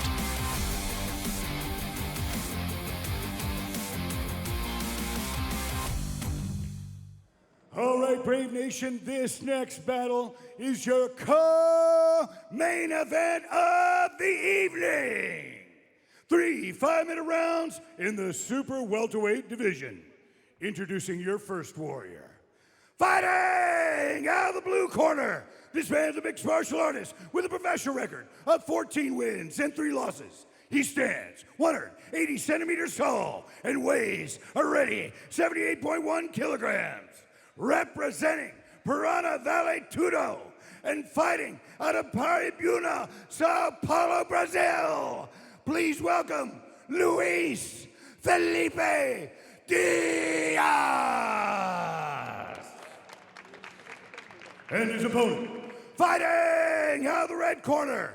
This man's a mixed martial artist with a professional record of 20 wins, 7 losses, and 1 draw. He stands 178 centimeters tall and weighs a ready 79.65 kilograms.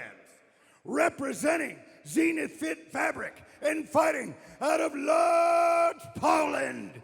Please give it up for Marcin Bamba Bandel.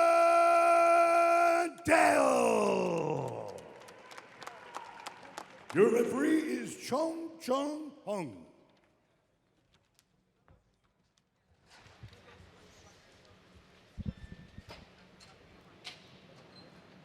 Main event time, referee Jong Hong, bringing the fighters in, just reading them and making sure they understand their obligations to themselves and one another. Expect to see a frenetic start to this fight. Both men occupying low stances. It took Marcin Bandel just 38 seconds to win his Brave CF debut back in Konin, Poland. There he is, trying to get in on the takedown. May look to triple leg here. Good job from Diaz to stall so far. And here comes the flare double. And this is where Marcin is incredibly dangerous. When both fighters are dry, they're not slick with sweat just yet.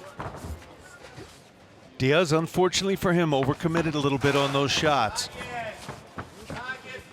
And he's paying the price right here. Nice head positioning there from Bandel. Landing enough strikes to keep himself honest.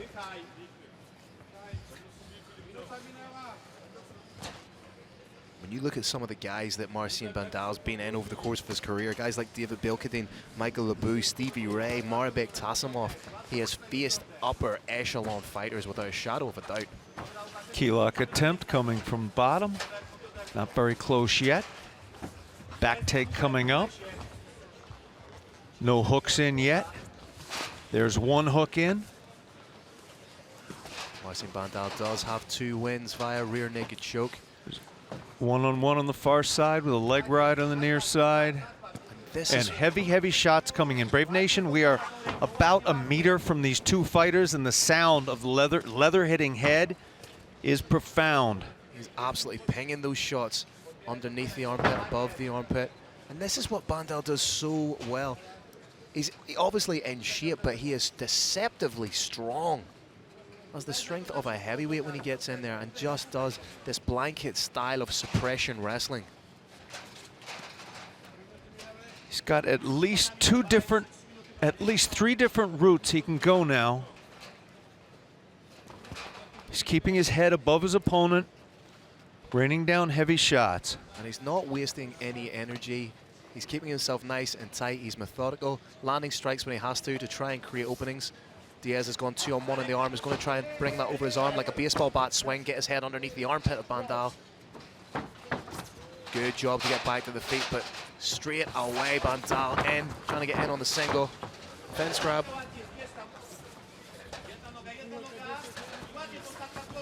Bamba absolutely relentless on that leg. Big strikes being landed by Bamba. Finally defeated, and he's back in. Another takedown. Key lock's in place, but not for long.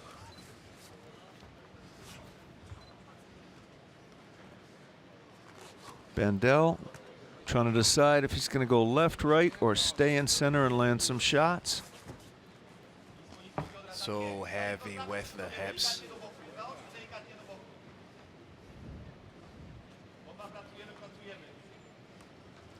Again, Bamba's body is stretched out, diaphragm's not compressed. Diaz cannot say the same.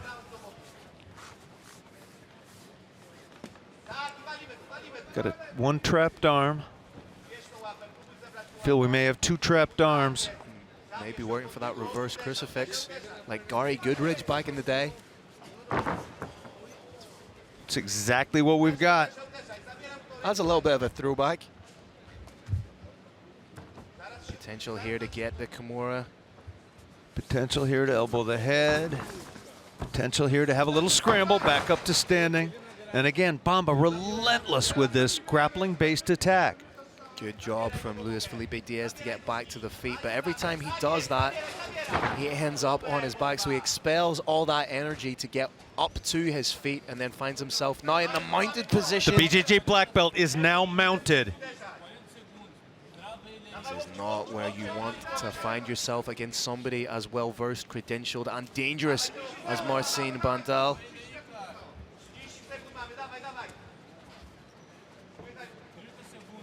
Oh, nasty elbows. It's not just the concussive effect. It's the cuts they can throw. We've got an armbar set up. Now it's partially gone. Yeah, Luis Felipe Diaz was wise to it. Just triangle changed. set up now. 10 seconds to go. Is he going to be happy just to punch from here? Good escape. Oh, tried to go for the uppercut hook combination. But that first round was very much all about Marcin Bandel. Extremely impressive round for the fighter from Poland. If you're in the corner of Marcin, all you want to say right now is lather, rinse, repeat, keep doing what you're doing. And then that poses the question. If you're in the corner of Luis Felipe Diaz, what are you saying to him? I know exactly what you tell him. Don't set down on the shots the way you have been. Yeah. Don't try and take him out with a single shot. Get in your bicycle a little bit, be a little herky-jerky, move in and out, pot shot him a little bit from the outside, and download information on that, and then at the moment you choose, then you throw that huge shot. But do not start that way. Every time that Luis Felipe Diaz thought he was getting an uppercut, thought he was getting to his feet, thought he was doing something wrong, it was completely shut down by Marcin. There we see the old school reverse crucifix. And Phil, Bamba is showing us not just incredible technique, but also incredible strength. That fire plug body is possessed of enormous power.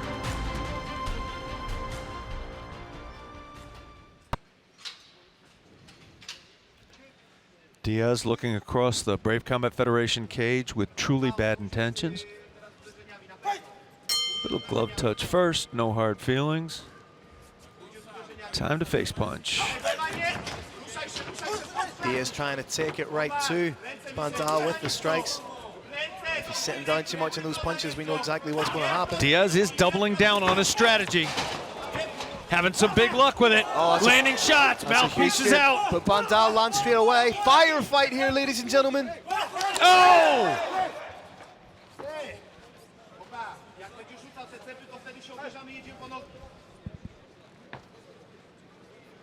Marcin was within his rights to say the mouthpiece had fallen out. He was not within his rights to, in effect, call for a timeout. Yeah. That's up. Those punches he received in the face were not anyone's fault but his own. That's up to the discretion of the referee, and it's up to the referee to separate, to get in amongst the fighters and separate. Wonder if we could see another replay of that just to see. According to the unified rules of mixed martial arts, Brave Nation, when a mouthpiece goes out, the referee takes notice of it, and at that point, when he can stop the action and not give one fighter or the other an advantage, he then puts the mouthpiece back in, if necessary, rinsing it. A natural break in the action, yeah. A little bit of venom now, a little bit of needle in the fight. I want to repeat, the referee did not do anything wrong there. That's smart of Diaz, showing him the uppercut when he's going to come in low. Diaz absolutely determined to take his opponent out of there. And that's just how quickly a fight can turn in mixed martial arts. Marcin Banda exactly where he wants to be. Not even a minute in, and Bamba is right where he feels safe. Veteran move, covering the mouth with the glove. Perfectly legal as long as the fingers don't go in the mouth. Landing just these little pot shots so the referee doesn't stand them up. As you say, pretty much a full round to work with. Yeah. He's in absolutely no rush to get the job done. Bandel now has multiple options from inside guard. He can start to set up a leg attack. He can further his position. He can ground and pound from inside guard. Probably going to try and pass that half guard. It's just such an intelligent, systematic methodology that he goes through every time. There's no wasted energy. It's all smart sequential movements and smart sequential work from Marcin.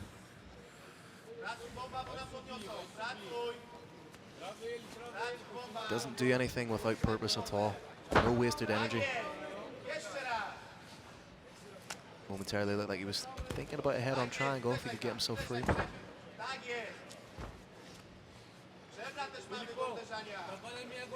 By the way, that shot that Bamba took when he was telling the referee the mouthpiece was missing, that man can take a shot.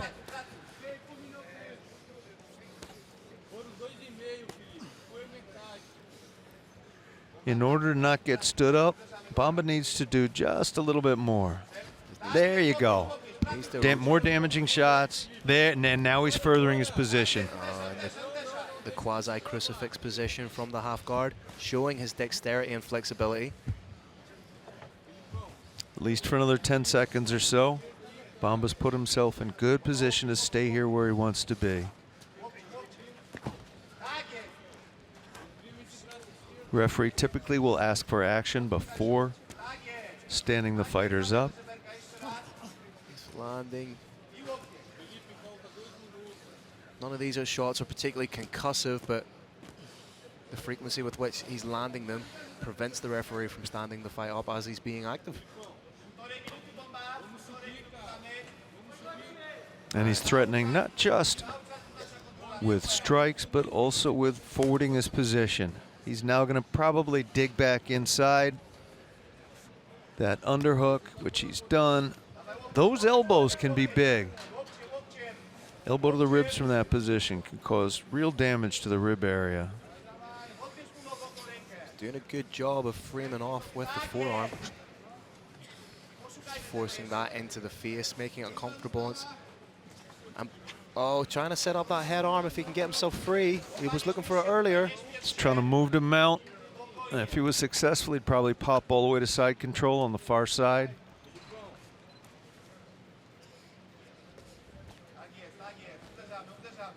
Less than a minute to work with in the second round. Very dominant display of grappling and ground control from Bamba.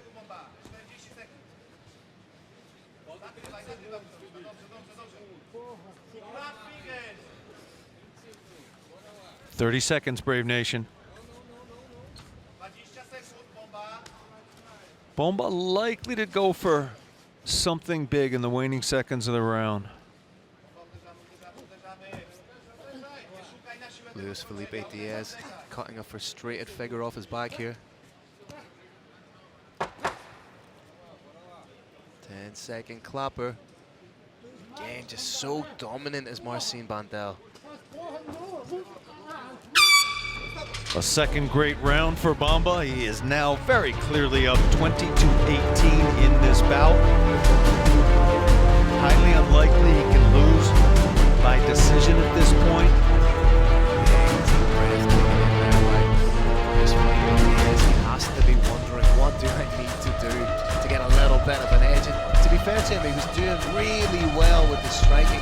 He was. Luis Felipe Diaz, I believe, needs to stop his opponent. It is highly unlikely he's going to do that by submission unless he stuns his opponent first. What he needs to do is stun his opponent. However, I don't think he can throw with 100% power and in all likelihood have that happen. I think he's a great striker. I just think he needs to set him up a little bit more.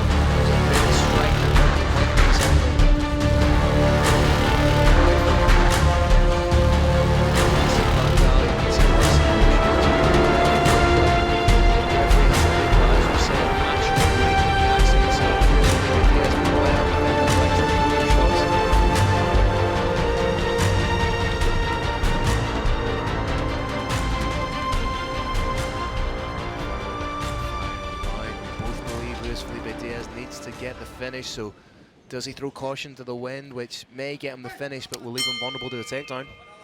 He doesn't want to do a glove touch. From what I've seen, Phil, he is going to go for it. He's going to try and knock his opponent out. Opens up with a flying knee that just grazed the chin of Bandal. Bandal a little bit wide-eyed still from that shot.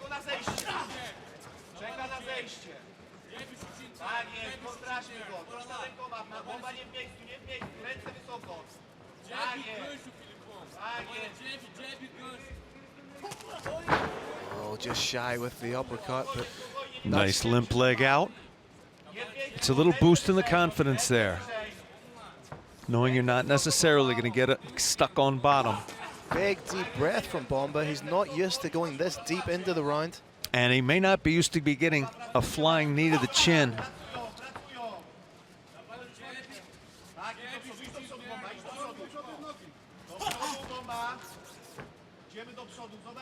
Luis Felipe Diaz really needs to put that pressure on.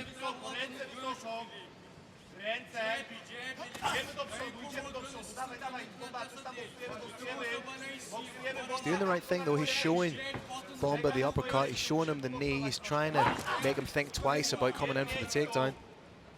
All very intelligent work, but as the round progresses, you think he's really going to need to push the action.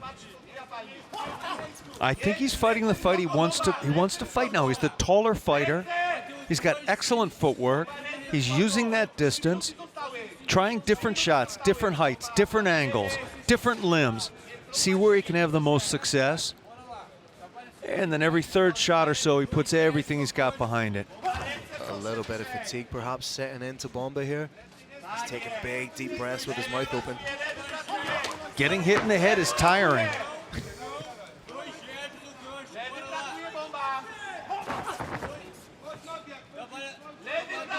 Banda's got to get those teeth together. He's got to bite down on his mouthpiece. There's a nerve that runs behind the jaw, and if your teeth aren't together, biting down, bad things can happen if you get hit in the chin. Yeah, it's like turning off a light switch. Diaz is a chin-hitting machine. As we said, 7 of his wins have come by KO or TKO.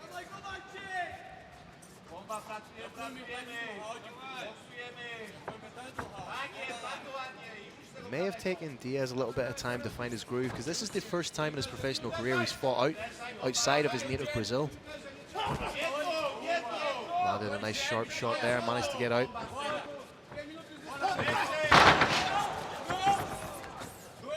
Banda tried to capitalize. 2 minutes, Brave Nation. Diaz needs a knockout. He's now measuring his opponent very intelligently. He's got some shots he knows he can set up. Trying to work the body, then the head. Just under 2 minutes left to go. What can Luis Felipe do to try and snatch a victory from the jaws of defeat? Can Marcin Bandal survive the last couple of minutes here? Diaz is looking for a straight right or a knee to the chin. Gonna set both those up with something else. Something that looks to be completely different, a hook. Luis Felipe Diaz needs to be careful of rolling out, continuously rolling, or sorry, Marcin Bandal needs to be careful of rolling his head out to that side all the time, rolling out to his right side. A perfectly timed head kick could connect there.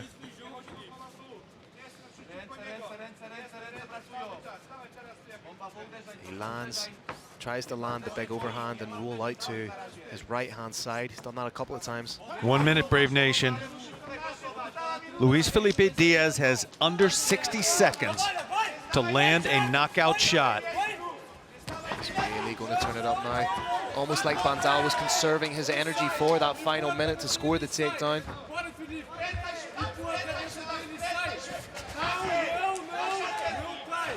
In 28 fights, we may be seeing Marcin Bandal. Oh! The beginnings of a back take here. 30 seconds to work. How incredible would this be? Looking for a reversal now. Elbow looks safe from here. Marcin is out of danger. Point of the elbow looks safe from our position. That elbow is no longer in danger of being broken. 28 fights. He's just going to ride this one out and take a 30-27 win. You think you won the last round? You go 30-27? I would call this one 30-27. Go 28-29. I'm going to give this round to Diaz. So for only the 5th time in a 29-fight career, Bandal goes to the judges. Frustration on the face for non-finger cut by Felipe Diaz. I misspoke, by the way. 29-28. We are unanimous. There was that flying knee. Diaz was so close a couple of times to scoring that knockout.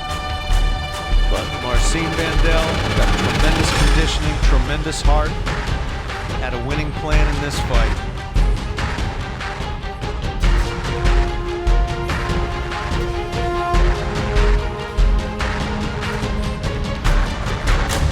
Thanks to Monster Zim for these great replays. It was a beautiful knee, a little bit of a slip. Wasn't able to fully capitalize on that. We're getting the top view now. Very close, very close. A couple of centimeters more. Could have been the end of the bout.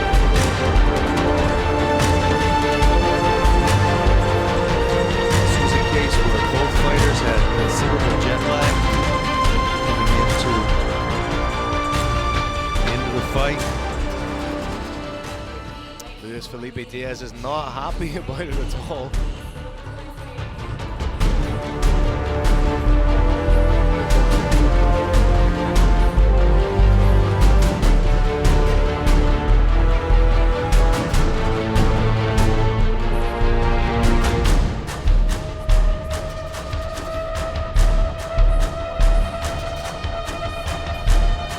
Marcin Bandal perhaps somewhat taunting fashion. Say to Luis Felipe Diaz in the battle of the black belts. It was the Polish black belt that came out on top. The jiu-jitsu developed in Brazil is one of the greatest gifts to mixed martial arts in general ever. I'd say that black belt is a sign of respect from the world for the great things the Brazilians did there over a 100-year period.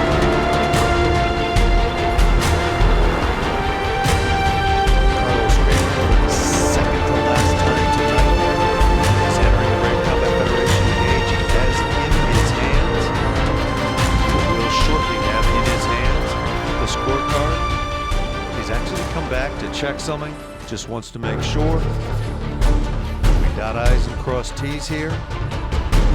And Los is now about to step into the cage.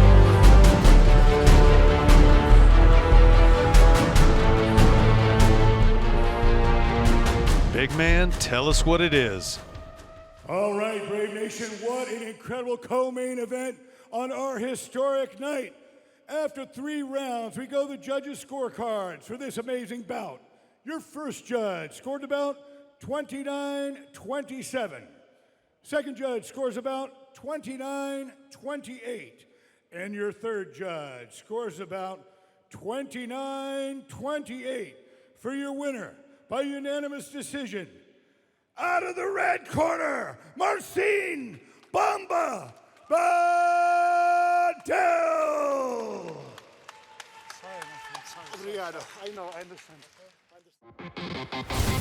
This bout is presented by Brave Nutrition.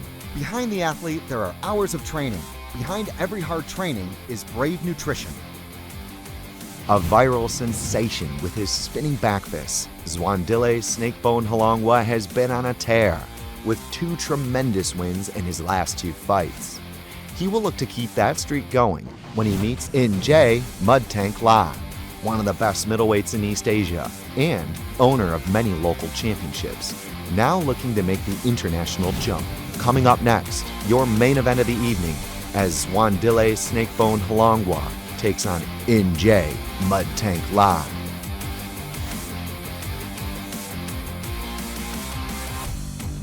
And now, Brave Nation, it's time for our main event of the evening.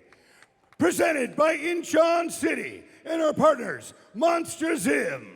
2 gladiators are ready to collide inside the Brave CF Monster Zim Arena. Brave Nation, don't blink for this one. This will be absolute fire. Our main event of the evening. Your 3 judges for this bout, Ki-sung Bae, Kyu-hyung Kim, and Jung-hoon Jong. Your referee in charge of the action in the cage is the Bandit, Decky Larkin.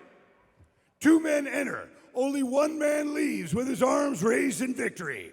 Who comes out on top in this amazing main event? It's time to find out. Let's introduce our 2 main event warriors. Brave Nation, it's time to be brave. Before we begin, I have 1 question for you and 1 question only.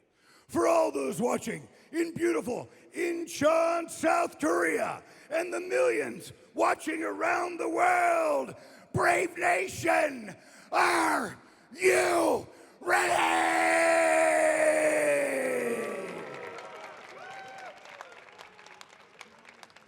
Introducing your first warrior. Fighting out of the blue corner.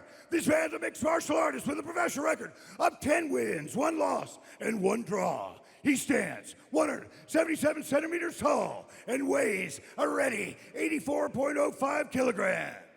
Representing the Dabong crew and fighting out of Seoul, Korea, please welcome Injay Mud Tank La.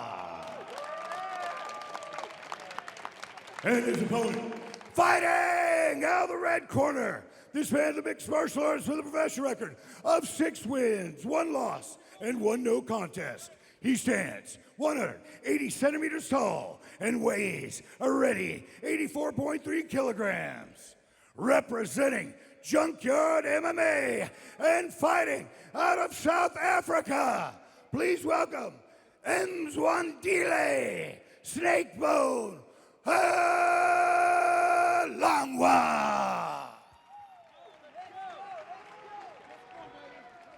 South Korea, let's make some noise. No one does it quite like Carlos Kramer. Decky Larkin is your man in the middle. This is the main event of Brave at CF 58 live from Incheon, South Korea. Phil Campbell here, Kirit Janes calling the action. We are ready to go. Phil Snakebone has 2 jobs. Job 1, knock him out. Job 2, don't get taken down. So it's 2-pronged or a 2-fanged approach for Snakebone. Again, I make no apologies whatsoever for my terrible punnery.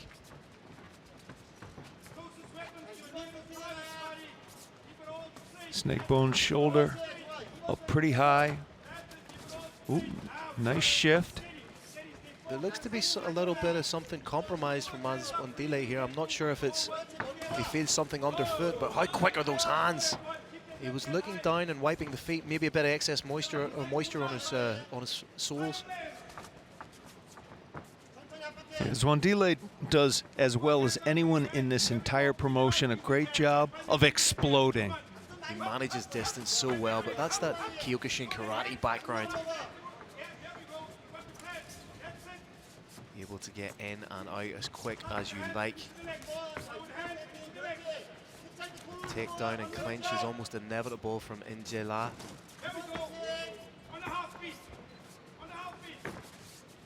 Those kicks, by the way, Brave Nation, are not really intended to cause a lot of damage. They're a means to get in close. That kick, yeah, that was different. Kick was intended to cause damage. He turned it up a little bit on that kick, almost like he was listening to you, Carrick. The kicks are coming very different from Zwandile compared to Injela.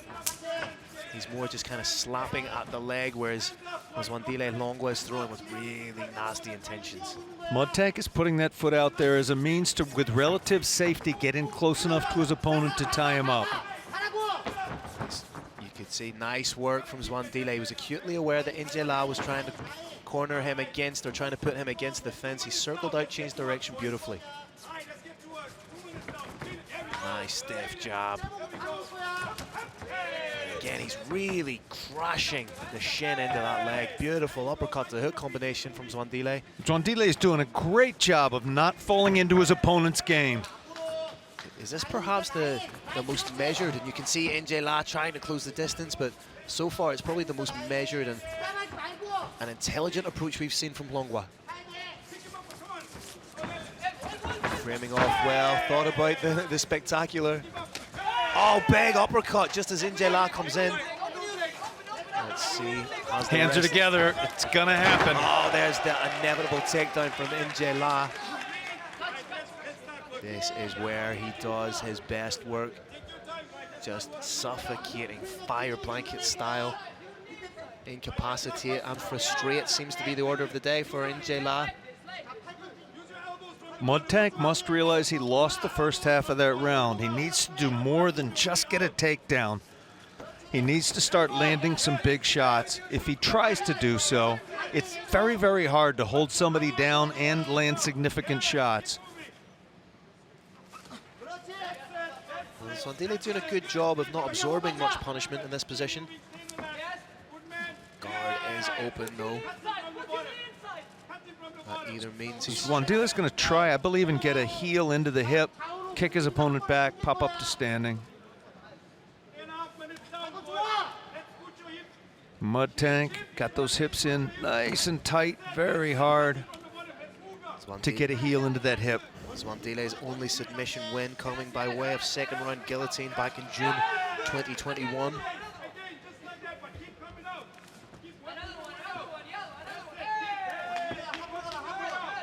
Landing some interesting elbows off his back.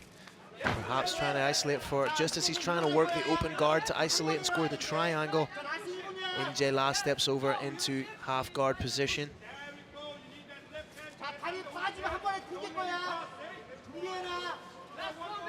Carrick, an interesting question, or well, I think it's an interesting question I wanted to ask you. If a fighter A will say wins the first 2.5 minutes of a round, fighter B wins the latter 2.5 minutes of a round, what sticks out more in the eyes of the judges? That's a good question. Judges, it's not necessarily the amount of time. The judges will, in their mind, break apart who won the grappling exchange and who won the striking exchange. And then the second question is, which of those two was more significant in this round? I would argue, I think pretty confidently, that it was the standing strikes that were most significant in this round. But now, Mudtank is trying to change my mind a little bit. Staying on top, throwing some big shots. Injela finishes the round on top.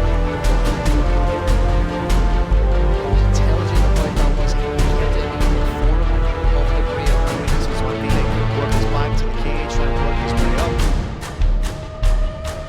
Yeah, we're seeing the best of both of these fighters. Zwandile is doing a very, very good job of not overcommitting, doing a very, very good job. He was.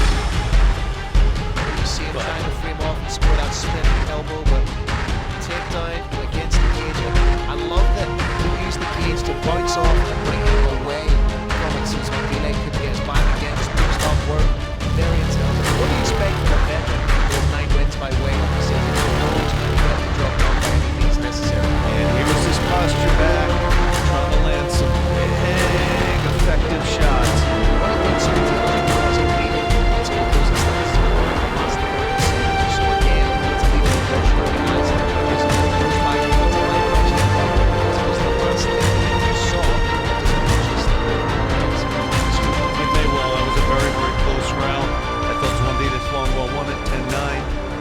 I'm sure not everybody here agrees with me. Indeed, Carrick, indeed. These are two friends out here taking each other's full measure.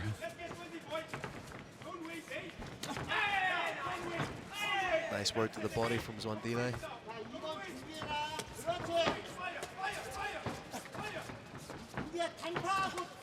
With someone as dangerous as Zwandile, he's only ever one big shot away from changing the complexity of a fight, or from changing somebody's status from conscious to unconscious. Doing a good job of defending here. Yeah, and landed a nasty little knee in there. Good job framing. Oh, beautiful work. That's the development we needed to see from Zwandile, but just as he committed to a shot, Injela done exactly what he is renowned for. It took Injela at least half of the round in round one to get to this position. It was just about 1 minute in the second round. Mud Tank is getting a sense of what his opponent's defenses are. Decky Larkin now calling for action from on top. Injela trying to roll those wrists, bring them back into the middle. Decky Larkin, a veteran of the referee game himself. He's not going to let a fighter stall too long down there, but just as it's almost as if as Decky called for a little bit more action, Injela was like, okay, I need to do something again, showing his intellect. Hlongwa regards, and again has it passed. Like a hot knife through butter. Trying to work the crucifix position, but good job from Halonga. Get the half guard back. Trying to get onto a hip to turn in, to try and make something happen. South Africa has an incredible tradition of boxing, of karate, of stick fighting, but of jiu-jitsu, not so much. Of wrestling, not so much. It's absolutely amazing to see how quickly Zwandile Hlongwa has developed in that regard, and Decky Larkin stands him up.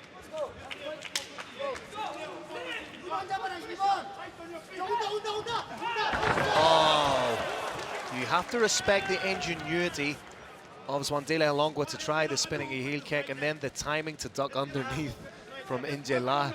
I'm really enjoying this fight, Keurig. Great effort from both sides. Injela has been the most successful, and again, he's right past that guard. If Hlongwa manages to regard, he's going to go right past it again. The big question now, he knows he's got to do a little bit more than he did before. Has he got the crucifix? Can't quite see. He's going to go knee on belly, potentially into the mounted position. Just real dominant ground control from Injela. This is exactly where he thrives.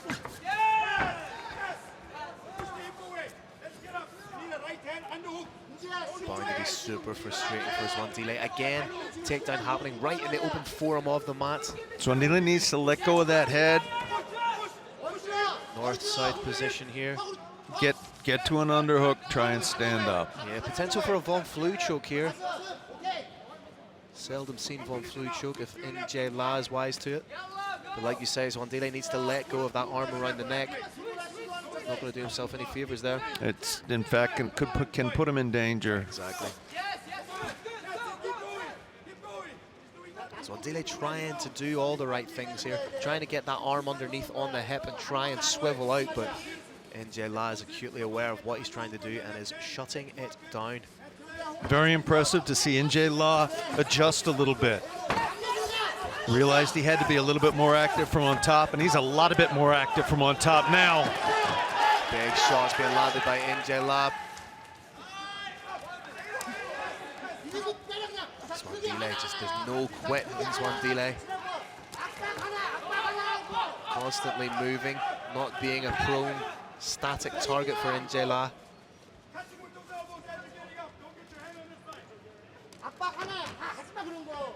Potential for a head arm triangle. Maybe trying to work for the setup. Nope, abandons it.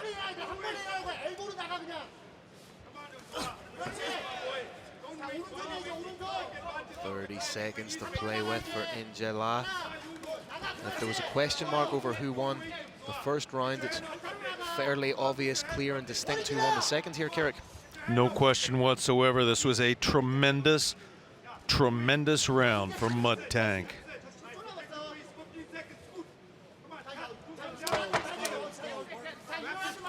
Decky Larkin calls for action, and we get action, Brave Nation. But I do like that every time that Decky calls for something more, a little bit, NJ La does just enough to prevent himself from being stood up, to keep the fight in the area in which he feels most dominant. He does. He's fighting very, very smart.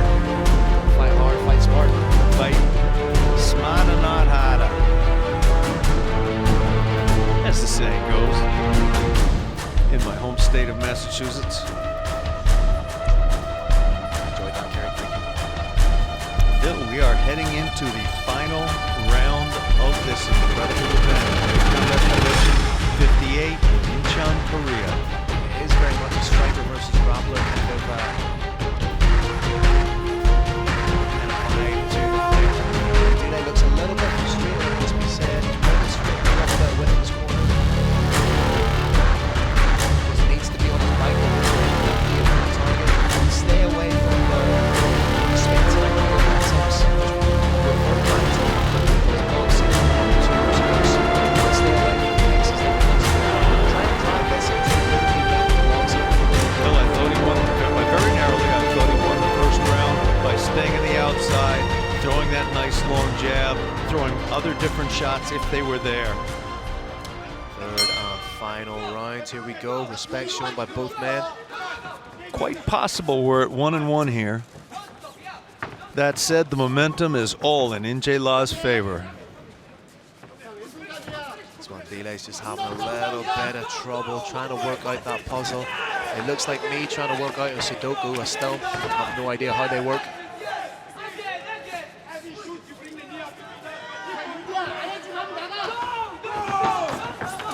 Oh, big shot from Zwandile. That's the kind of power. Again, trying the spectacular. Zwandile's corner fervently tell him to attack, attack, attack. He wasn't a million miles away with that one. There's the inevitable takedown. The hands come together and the takedown follows as surely as the moon follows the sun. Now we've seen NJ La have the fight stepped up when he wasn't active enough. He may rest here a little bit, regroup a little bit, but as soon as he gets that word from Decky Larkin action, we're gonna see action. Just as that takedown happened, like a sailor's wife looking at a storm, the corner of Zwandile Halonga were distraught.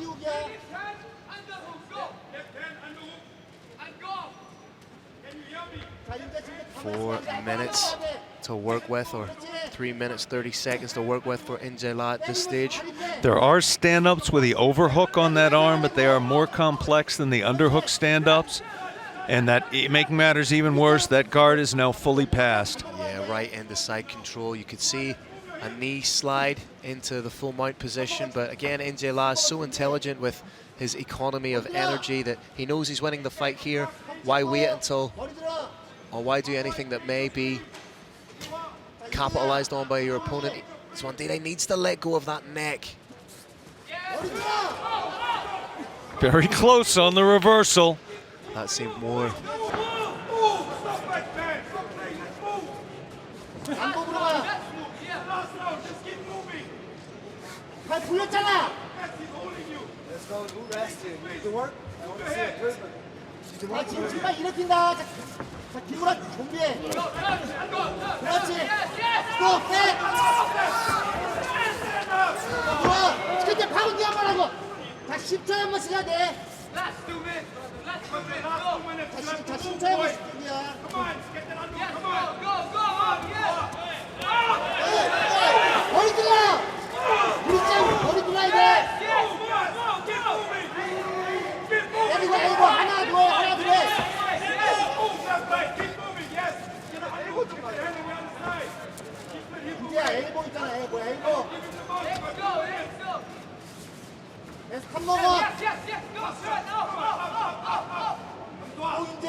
자, 지금 사이드로.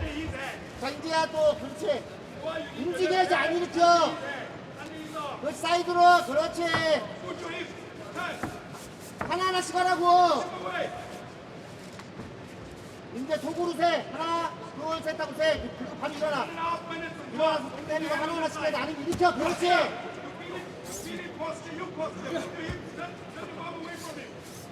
자, 인재야, 자, 1분 전이야. 탑먹을 준비해. 탑먹을 준비하라고. 자, 하프는 또 지금 사이드로 가야 돼, 또. 인재야, 또 사이드로 가라고. 그렇지. 턱으로.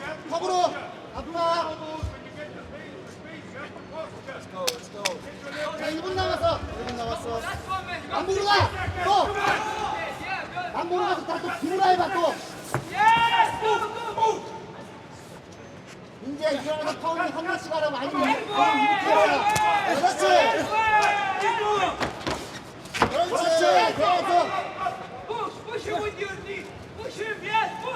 빨리 와.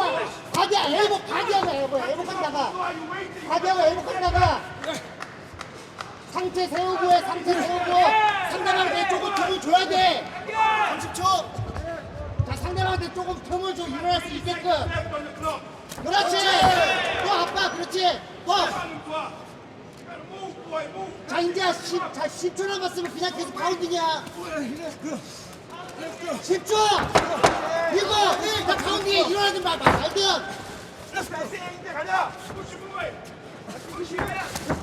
배수기야, 그냥 파운딩 하라고.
For the final time tonight is entering the cage to read off for us, Brave Nation, the official decision.